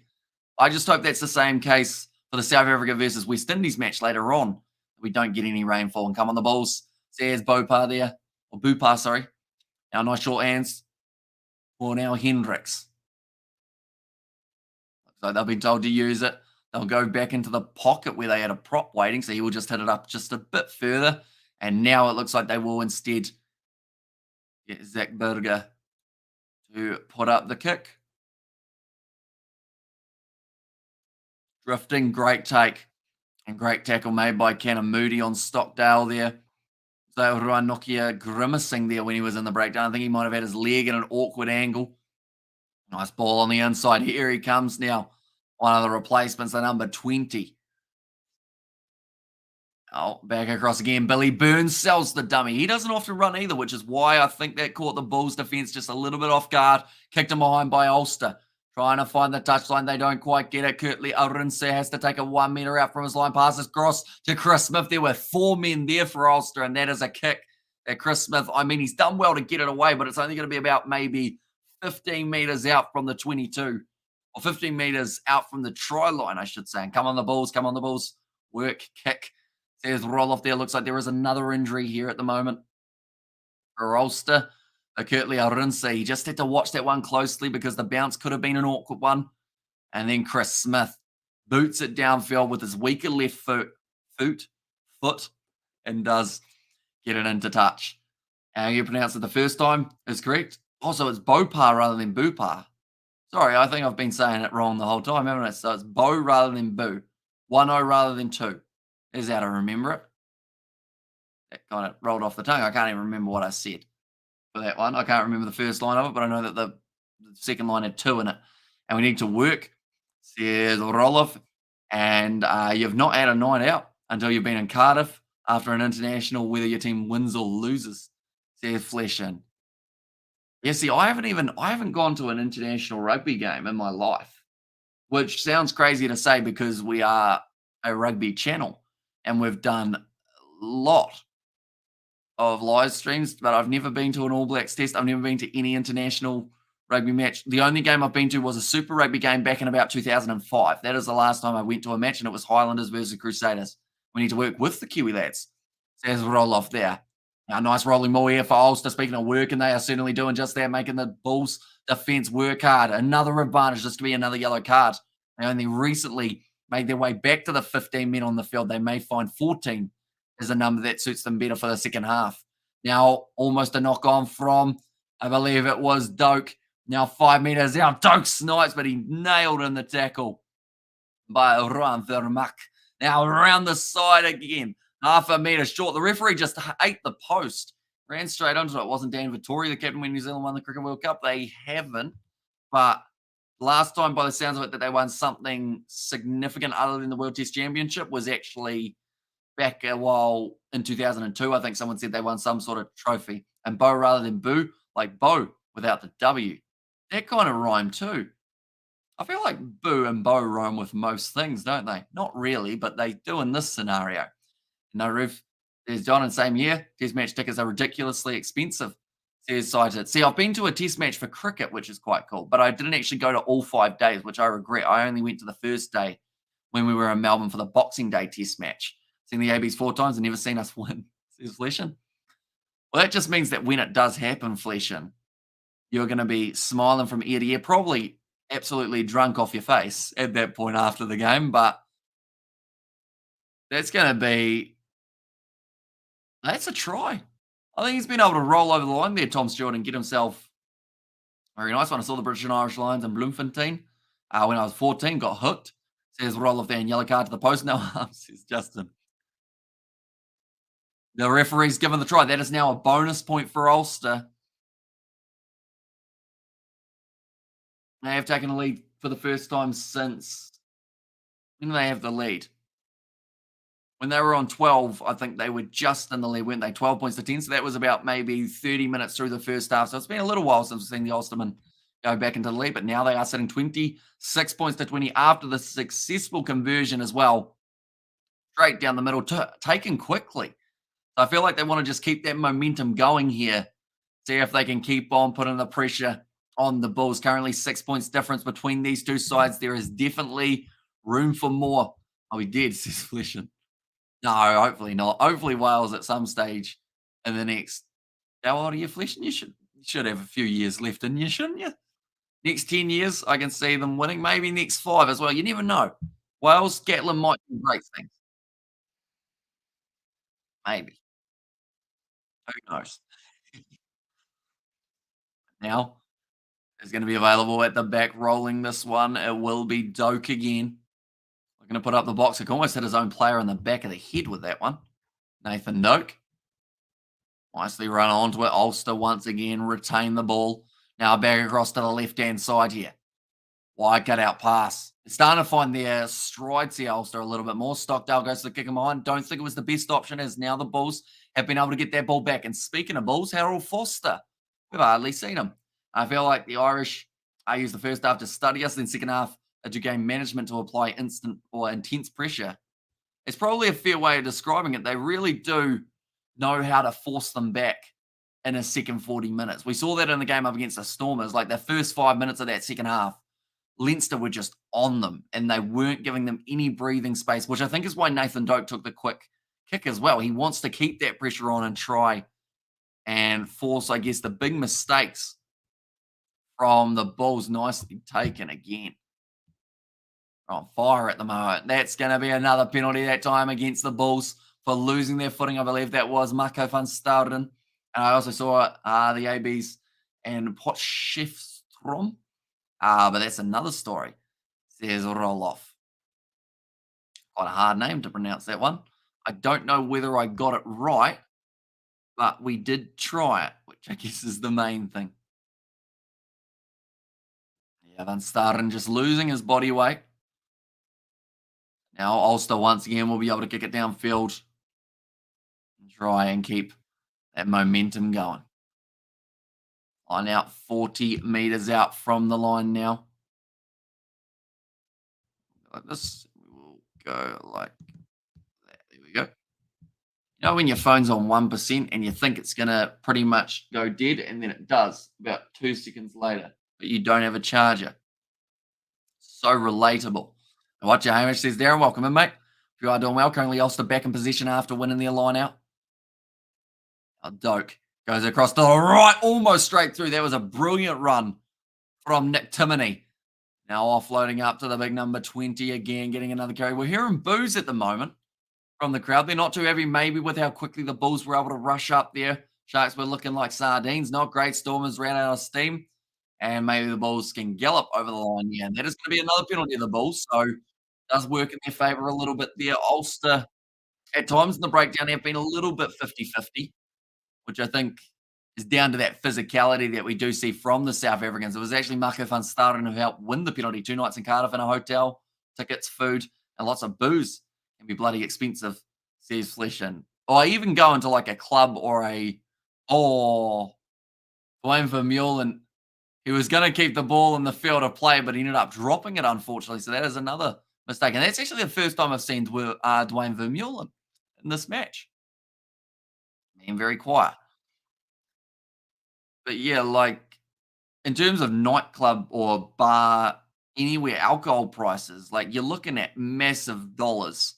Even if you go to a rugby game, like at the ground, massive prices. I would say though, if you ever go to a hotel, tell you what, the breakfast buffets are phenomenal, depending on where you go. Like if they've just got the breakfast buffet, they've got mango, that's the kind of place I want to go.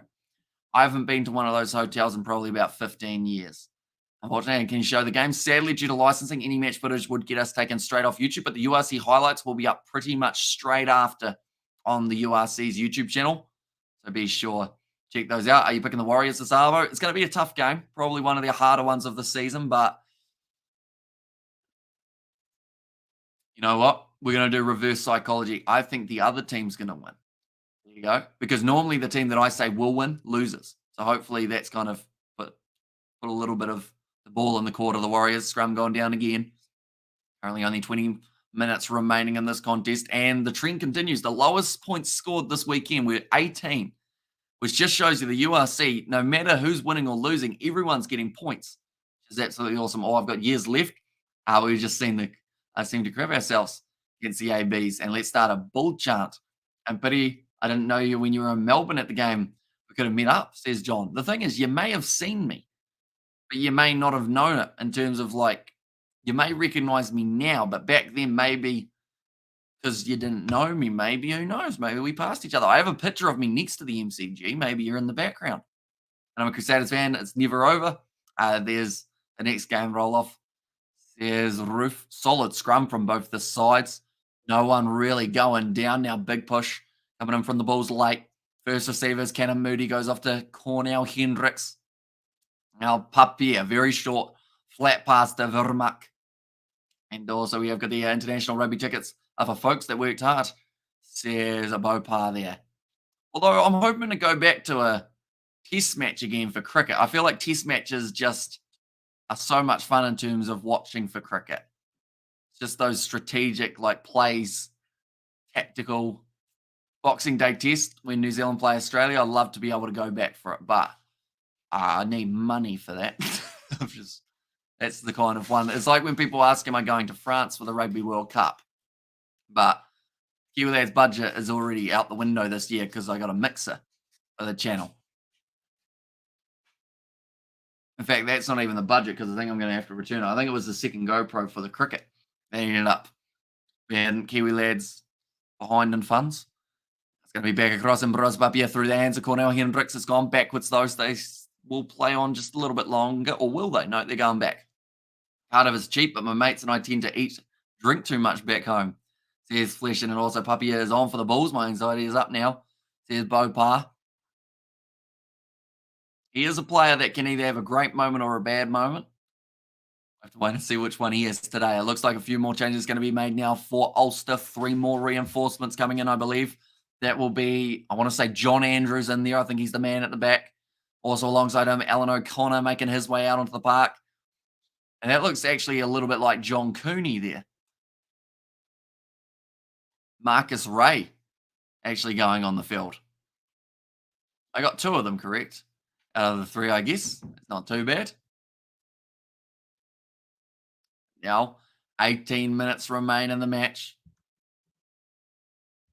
Can also come on the Bulls. Here's Jan Lu there. It's a close game. If they get a converted try, it would be pretty impressive. But both sides at this stage seem like they're going to be walking away with at least 1 point in this matchup. Go like this. We'll go like that as well. There you go. They're having a water break at the moment. Like they've just said, they never used to have them back in the day of the commentators, but that is a new thing that they have got. And 2 bonus points is good. Let's try a try. Or let's get a try, though, Bulls. Says Bopar and take the 3 points, says Yanlu. And that is exactly what they're going to do, trying to close down that gap a little bit. Which is pretty fab. And he plays guitar and plays cricket. Go the Kiwi lads, says Roof there. And come on, the Bulls, says Lefteris. And also, Bull says roll off. This will put them within 3 now for the Bulls. This kick from Chris Smith is successful, which it should be. It's pretty much straight out in front. Shouldn't be too many issues at all. Kick successful. And that is now going to make the score 26 points to 23. Like they've just said, there could be an epic finish just around the corner between these two sides. And it could be very exciting. Definitely if the Bulls get another penalty, make it 26-26, we could see a replay of that game that we saw yesterday between the Stormers and Leinster. I have to say, though, I can do 20 hours of streaming over 24 hours, but I don't get as tired as I do doing the 8:30 a.m. games. I don't know why it is, but 8:30 a.m. on a Saturday just takes it out of you, even though normally I get up at about 10 a.m. on a Saturday for cricket. Like something about like getting up and doing a live stream seems to just tire you out. But once you're in that live stream trend, you can go for like 6 in a row and you're fine. And it is Ireland versus England. And the warm-up test for the Ashes worth $80 for a day. My mate wants me to go. Are you willing to spend about $50 on food and whatnot as well, Fishing? Because you got to remember that's 6 hours plus the break. So you're looking at 7 hours. So, I mean, Ashes warm-up, though, would be a pretty awesome match to watch. Are you going to any of the Ashes games, Fleshin? That's one on the bucket list that I'd love to be able to cross off at some stage in my life, to be able to go to the Ashes. Whether that's in Australia or whether that's in England, probably more than likely Australia. I think, although going to a Lord's Test match just is that next level, isn't it? Hello, Hamish Bro, says Michelle. Welcome in, mate. You are doing well once again. Please, I do not want that again. Says the roll-off and the Bulls should not concede another try or penalties. We are lucky not to get a yellow card. Says Bopar. Yeah, just receiving the one so far in this match, but any more penalties just out from their own goal line, and there's a chance that we may see another one. Be kicked high now.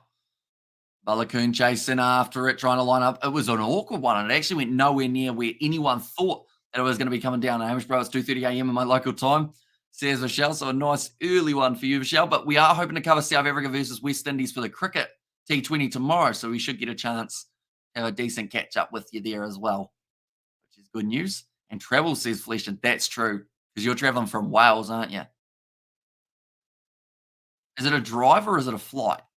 I know that I probably should know this, but I have no idea in terms of how you get from place. Depends on where you are in each country, I guess. And Bulls, let's do it, says roll off. Oh, big clean out on the Ulsterman. Was it legal? Ooh, it was a bit of connection to maybe around the head. And so anybody's game, exactly right. And Hamish, I just got a notification, so joined suddenly, says Michelle. Well, we do appreciate you being here, mate. So Marcus Rea, he's on the field for McCann. The sub that they've made, and it looks like the Bulls have got a player down in the background. I think that's Kurtley Orinse. He's been nursing a bit of an injury so far throughout this matchup. How do you feel about British and Irish Lions playing Australia? I feel like Australia hasn't been doing well for a decade, so they shouldn't play each other, says Bopar. I hope that by the time the British and Irish Lions tour comes around, the Australians are in a much better place in terms of their rugby. They've now got Eddie Jones. And, like at the end of the day, if they do well in this World Cup, it would be kind of cool to see a close British and Irish Lions tour between them. In terms of those British and Irish Lions games up against lower sides, I think might end up being quite one-sided. But, yeah, hopefully the international one is a big one. Are people not allowed to take a picnic basket to the cricket anymore? It depends on the ground. Certain grounds allow it. Other grounds say you're not allowed to bring in any food or drink, and you do only get what's there. It depends if it's a stadium or a ground, I guess you could say. I seriously don't mind if Blues win this win. There's a roll off, and I wouldn't mind. I'm going to Spain for a lot of the summer. Nice. Everyone's going on holiday. You're going to Spain, although summer for you guys is that's close, isn't it, Flesh? Or about halfway, about a couple months, is it till summer? Yeah, you're going to Spain. Mark's going to China. 2 cents rugby. Tony's going to Malaysia, which is distracted sports. Everyone going on holiday. I go 30 minutes up the road. That's about as big of a holiday as I've had since New Year. In fact, other than New Year, when I went to Wanaka, which is about 3 hours away, other than that, that was the longest drive that I've had in a car, which is, like I mentioned, about 3 hours in about 3 years, something like that in terms of going away. But if I got a decent laptop, I'll be able to roam. I'll be able to take the webcam and the microphone on the road. Rats, bats, and cats. I'm going to eat some cheesy popcorn with a hot chocolate. Feeling peckish snacking, so it's spring currently. I live in Oxford in the middle of England, and no, we just drive over the border. There's Flesh in there. That's going to be the penalty to Ulster, which makes the crowd very happy. And also, bro, how's auntie and uncle? Please give a message to them. Hello, I miss you so much. Both says Michelle. So I did pass it on the other day, and Mum did say hi back. And Dad wasn't there at the time, but he was on the live stream just a little bit earlier on in terms of sitting next to me. But I'm sure that they'll be keen to come on and see at some stage for Shell. Hopefully in the near future. It might actually be next weekend that you do get to see them on the streams with the overlay.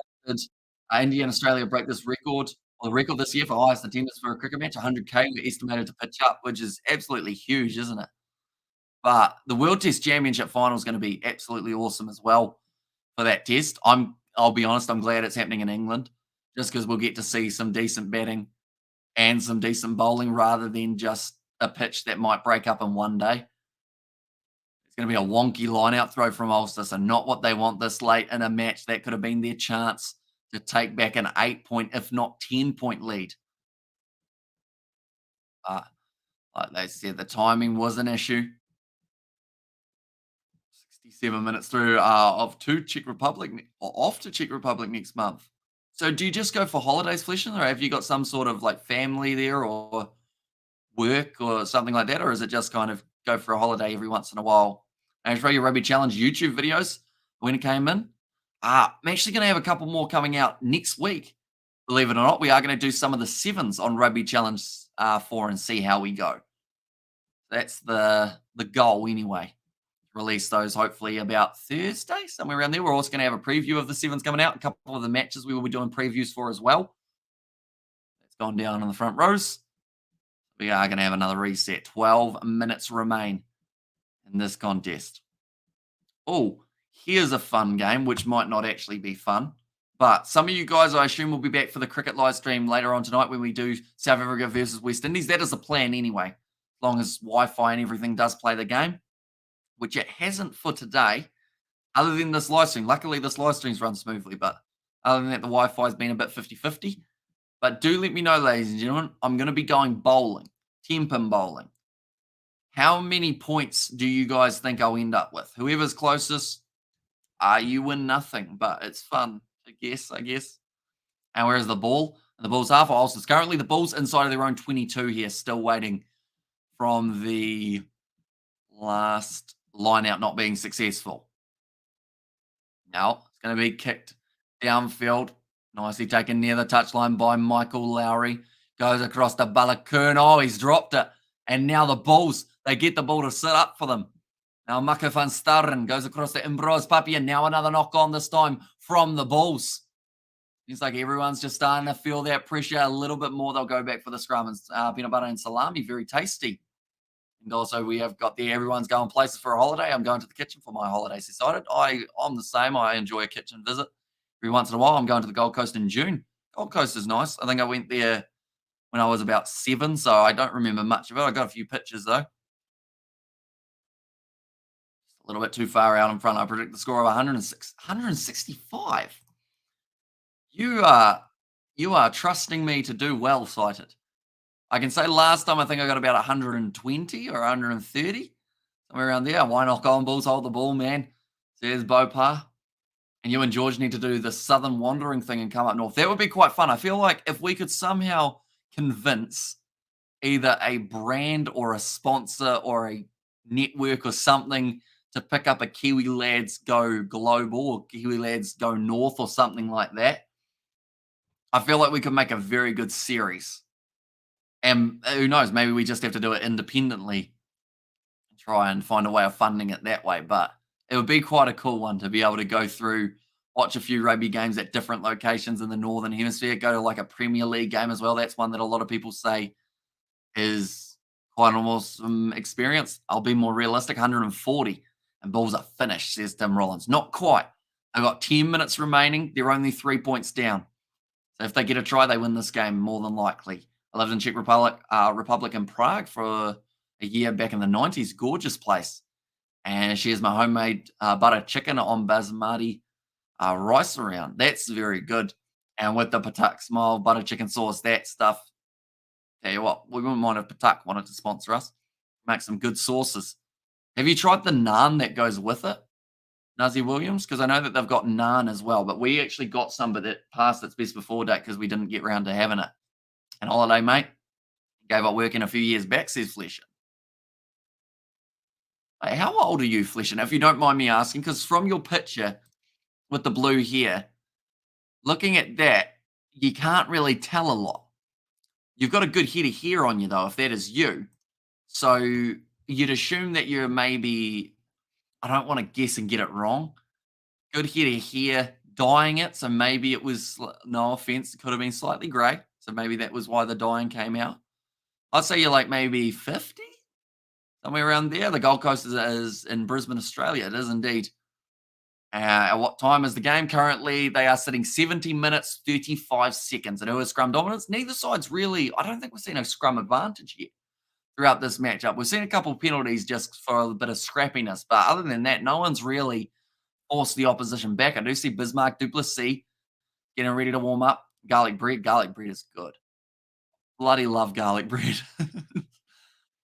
Now I want garlic bread. I don't have any, though. Have to get some when I'm bowling. They actually do have garlic bread at the bowling place. Now I'm all excited, Nazi. Now it's going to be available at the back. Rolls through the rear, goes through his hands. Inflation are giving me Zuma Rebel vibes. All about that empathy and go the Bulls. There's Roloff there. And also we have got, I hope my Bulls team will win this match. 1 try and we are in front. Go Bulls, go. 2 tries from here for the Bulls. They will receive that bonus point, but at the moment it seems like maybe the win is the one that is more on the minds of the Bulls. There's a drop ball, but Ulster get the penalty right. This is the big question. Do you take the 3 and get 6 points ahead, or do you go for the doctor, go for the corner, and try and end this game? No, the Warriors Bulldogs today, Amish, says Nazi Williams. That's true. Sadly, they play at the same time as the Blues versus Western Force. And sadly, both of those two sides play at the same time as my bowling. Amir was died during COVID. I lost a bet. That makes more sense. So it wasn't going grey. I'm going grey. I think you guys, you can't really see. There's like a grey hair there, I think, and a couple more down around the back. I think it's from stress. I'm a very stressed individual, of course. Shot called. They're going to be taking it on so that if the Bulls do get themselves a try, they need to convert. Yes, beautiful place. Obviously, a while ago, lovely people and so much history. See, here's a roof there. Looks like Maka van Staden going to be making his way off the field. I don't think I'd dye my hair, to be honest. I don't know what colour would actually suit it. This one is non-existent with the Bulls. Here's Bopar. Yeah, van Staden going off the field, and that is for Bismarck Duplessis. Now makes his way out there. Ulster lining up this kick. Give them a 6-point lead with 7 minutes remaining. Still doable, for the Bulls if they can get that match-winning try. Ulster are happy. They've already got that bonus point for 4 tries, so they don't need to rush and enjoy the bowling, mate. Well deserved. Says Nazi Williams. And yeah, it feels so weird missing a game, though. Like, normally I have either someone arranged to do the live stream or, like, yeah, normally we find some way of doing it, but to not do a game in an afternoon on a Sunday is going to feel weird. And Bismarck should have come on earlier, and Bismarck go boy, although if anyone knows a thing or two about giving away a penalty, it is Bismarck Duplessis. But he's also the kind of guy who might get in the breakdown and win you a turnover at the right time. That is going to be now. Oh no, it's Martin Zima, sorry, making his way out onto the field. And Vermaak coming off.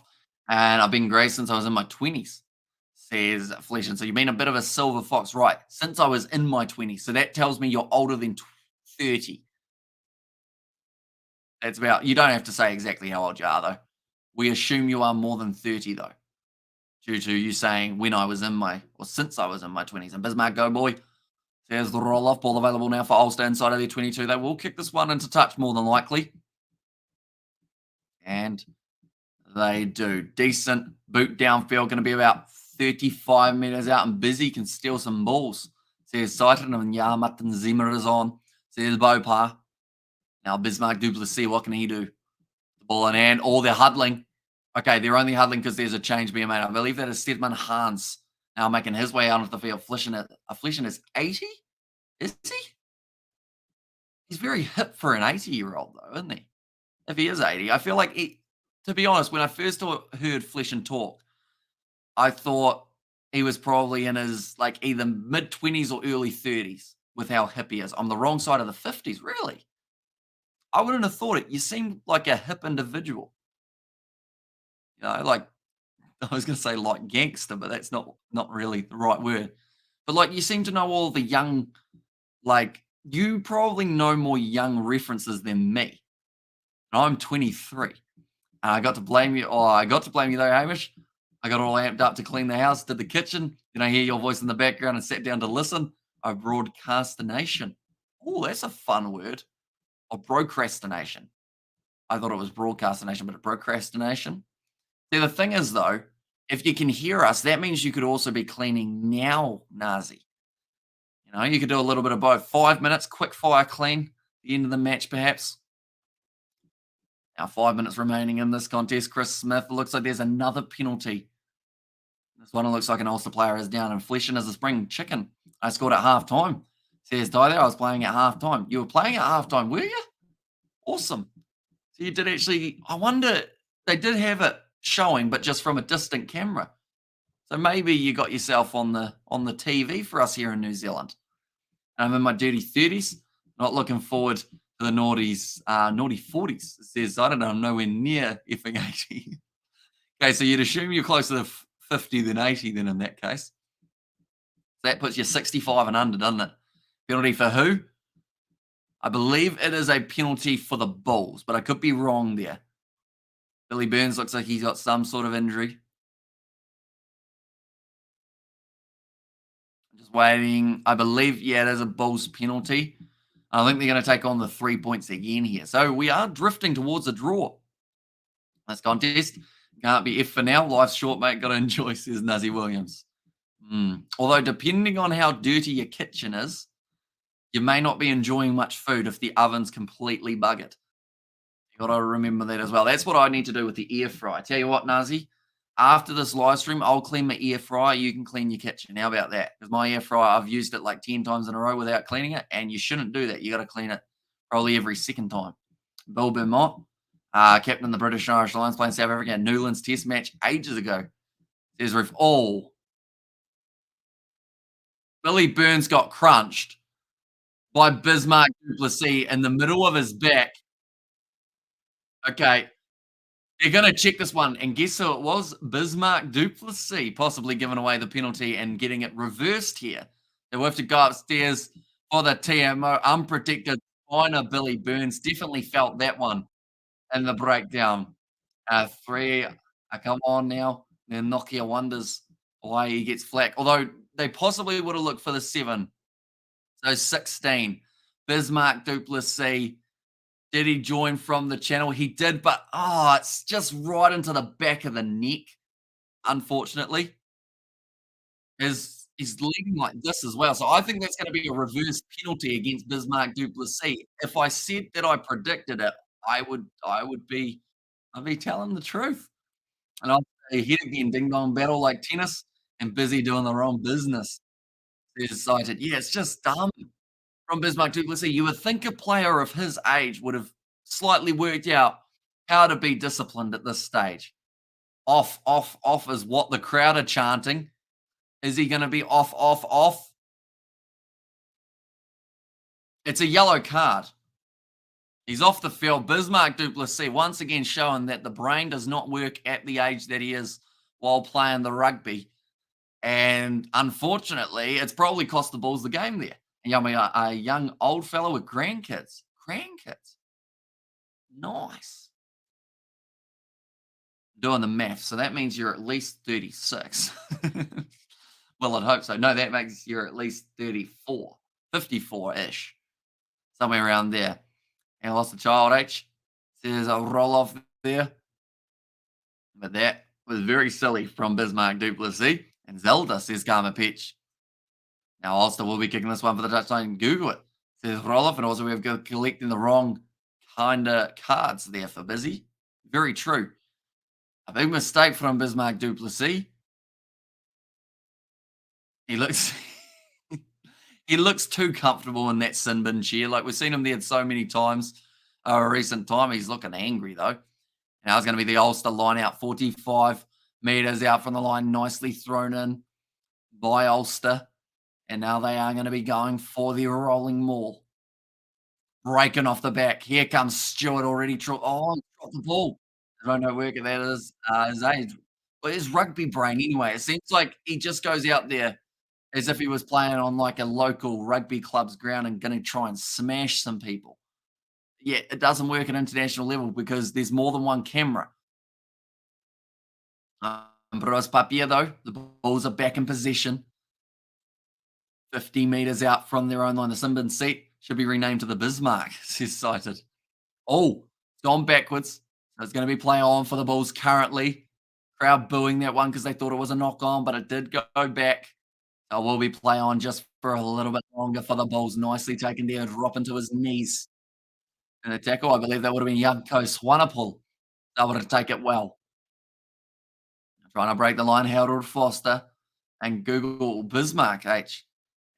And there's Roloff. I wonder, in terms of South African cards, is he up there for one of the most penalised or yellow carded, red carded players for South Africa? He's got to be close because, I mean, even in this competition, each time I see him play, he ends up with a yellow or a red card. Now getting close, sitting 45 meters out and clean the kitchen, mate. Just the rest now, so I can watch the Warriors in peace. Come on, build the phases, Bulls, says Bopar. They are doing well at the moment. I think that's about 8 phases now they've been able to put together. And Bros Papier goes back across to Swanepoel. Ulster, they're just looking for that one turnover that might give them enough time to be able to close out this game. But a converted try for the Bulls would end up with them being victorious. And Bros Papier now going off to the right-hand side. Good fend there, but he has... Oh, it's a penalty in through the side from Ruan Nokia, losing his footing as well in the process. And that is going to be a very handy one. All close game. Is it on Sky by chance? Sadly on Spark Sport, Junaid. Unfortunately. If you've got Spark Sport, it's good. But if you don't have Spark Sport, yeah, sadly they don't show the URC on Sky, which is kind of silly in a way. There's only one plus a child and is still playing. Says Roloff. And he has to collect one from each other country he's played in. Says cited there. And imagine life or a world without sport be crazy, says Nazi Williams. It'd be weird for me because I don't know what I'd do. I guess I'd be probably building full time. Tom Stewart, player of the match. Very good performance. I got to clap down here because I still got me bucket finger. I don't think it's broken. I think I just dislocated it badly and I can't really. Yeah, it's good. She'll be right. That's the attitude to go with. McCann is going to be back out onto the field now. Now only 2 minutes remain. And with Ulster winning that penalty, they will kick this ball down towards the touchline. Like they've said, Stuart, definitely the future. And you'd still be throwing a frisbee around, surely. Yeah, I feel like we'd be doing some form of YouTube. Because we started off doing YouTube videos that weren't based around sport. We had like some gaming, although saying that sports gaming video. So if there was no sport, what else have we released? We've released a Doritos Crash Course video in the past. Minecraft one way back in the day. These are all private now, I should mention. You cannot find them anywhere that I know of. I hope. Imagine life without movies, says Ruth. That's pretty much the life I live. I haven't watched a movie in a long time. Imagine a life without movies and sport, or just without TVs. Penalty to Ulster, right? This shook you. Oh, that wasn't a sentence. I apologize. My brain went blank. But what I was trying to say is this could mean that the Bulls walk away from this game with 0 points if Ulster take on the 3 points here. And Bulls can't build more than 10 phases. Come on now. You should expect a collision, says Roloff. And also, we have got there, I mentioned, oh no, I read that one. And Bulls can't build. I read that one too. I can't do without movies, or I can do without movies, Ruth. Sport, nah. Right. Ulster, they are going to be taking on the shot, and they have got 60 seconds to take it. So they will use up the 50 seconds left on the clock. If they were in South Africa, they'd be getting booed out of the stadium. Because they're in Ireland, I don't think we're going to see many people booing at all. But this will use up the rest of the time. If the kick is successful from the number 21, John Cooney, it means that the Bulls will not get a single point from this fixture. Ulster will walk away with the full 5, which they'll be very happy about for this contest. But Cooney, he hasn't kicked yet. We had a 3-hour stream where 2 certain New Zealand rugby YouTubers give you crap for not watching a movie. True. We had Mark swearing on that one, Junaid, which was quite funny. Just because, like, you hear him swear sometimes on, like, a podcast, but not in, like, the same chat. Like, we have that we earn that honor, mainly because I hadn't seen Predator. That was actually where it came from. Now, John Cooney, to cut it down, is looking pretty good. Goes over. And that is not full-time yet, I believe. I think we've still got maybe a few seconds left, but the difference now between the two sides. No, there's the whistle. Ulster victorious, 32 points to 23. They will walk away with 5 points on the board, and they will cut down that gap between them and the Stormers by just that little bit more. So they will now actually be sitting on 59 points, 2 difference between the Stormers and Ulster. And I believe those two sides, are they still yet to play? Do they have an upcoming fixture? Stormers and Ulster? Not too sure. They have just mentioned how they are going to be going on to the Champions Cup game next week to play up against Leinster. That is the Ulster side. The Stormers, they will be taking on the Harlequins. The Sharks taking on someone, and the Bulls have got someone too. I think the Bulls actually have to lose their match. And the Bulls, they did lose for this game, unfortunately, for them there. But interesting round of the URC. Everyone getting a lot of points. What's the top 4, second 4, and bottom 4? Oh, bottom 3 split mean? So that is for the URC, I assume. One moment. We'll go like this. Go like that. So pretty much anything that's just plain white is not qualifying. These fellows here go through to the quarterfinals. These fellows here go through to the quarterfinals, but they have a home game. That's the main difference. So these 4,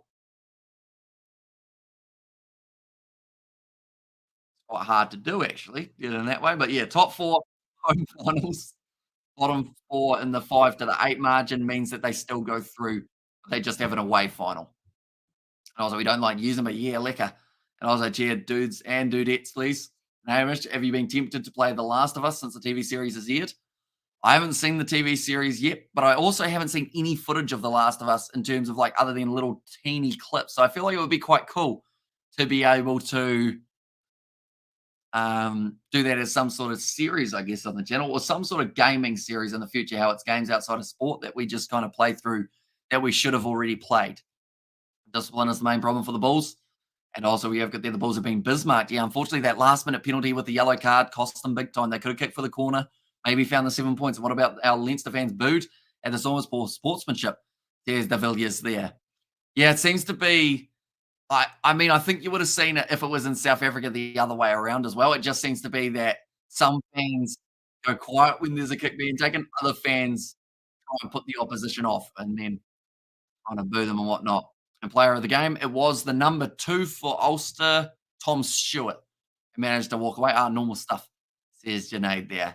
But yeah, Tom Stewart managed to walk away with player of the game. Had a good performance, scored himself a try, and just had a very solid day at the office when it came to those lineouts. I think Seb Carter had a lot to do with that, though. He was taking a lot during the lineouts. Nonetheless, I do thank you all very much for tuning in. If you did enjoy this live stream, sure leave a like and subscribe. I believe our next one will be the matchup taking place between South Africa and the West Indies. That will be the match taking place at 1 a.m. New Zealand time. So about 13, no, a bit more than 13, about 14 hours' time, somewhere around there. We will be covering that matchup. Second T20 between the West Indies and South Africa. That is if I'm still awake, which I should be. See how we're going. Thank you all very much for tuning in. If you did enjoy, be sure to leave a like and subscribe to the channel. I will see you all for the next one.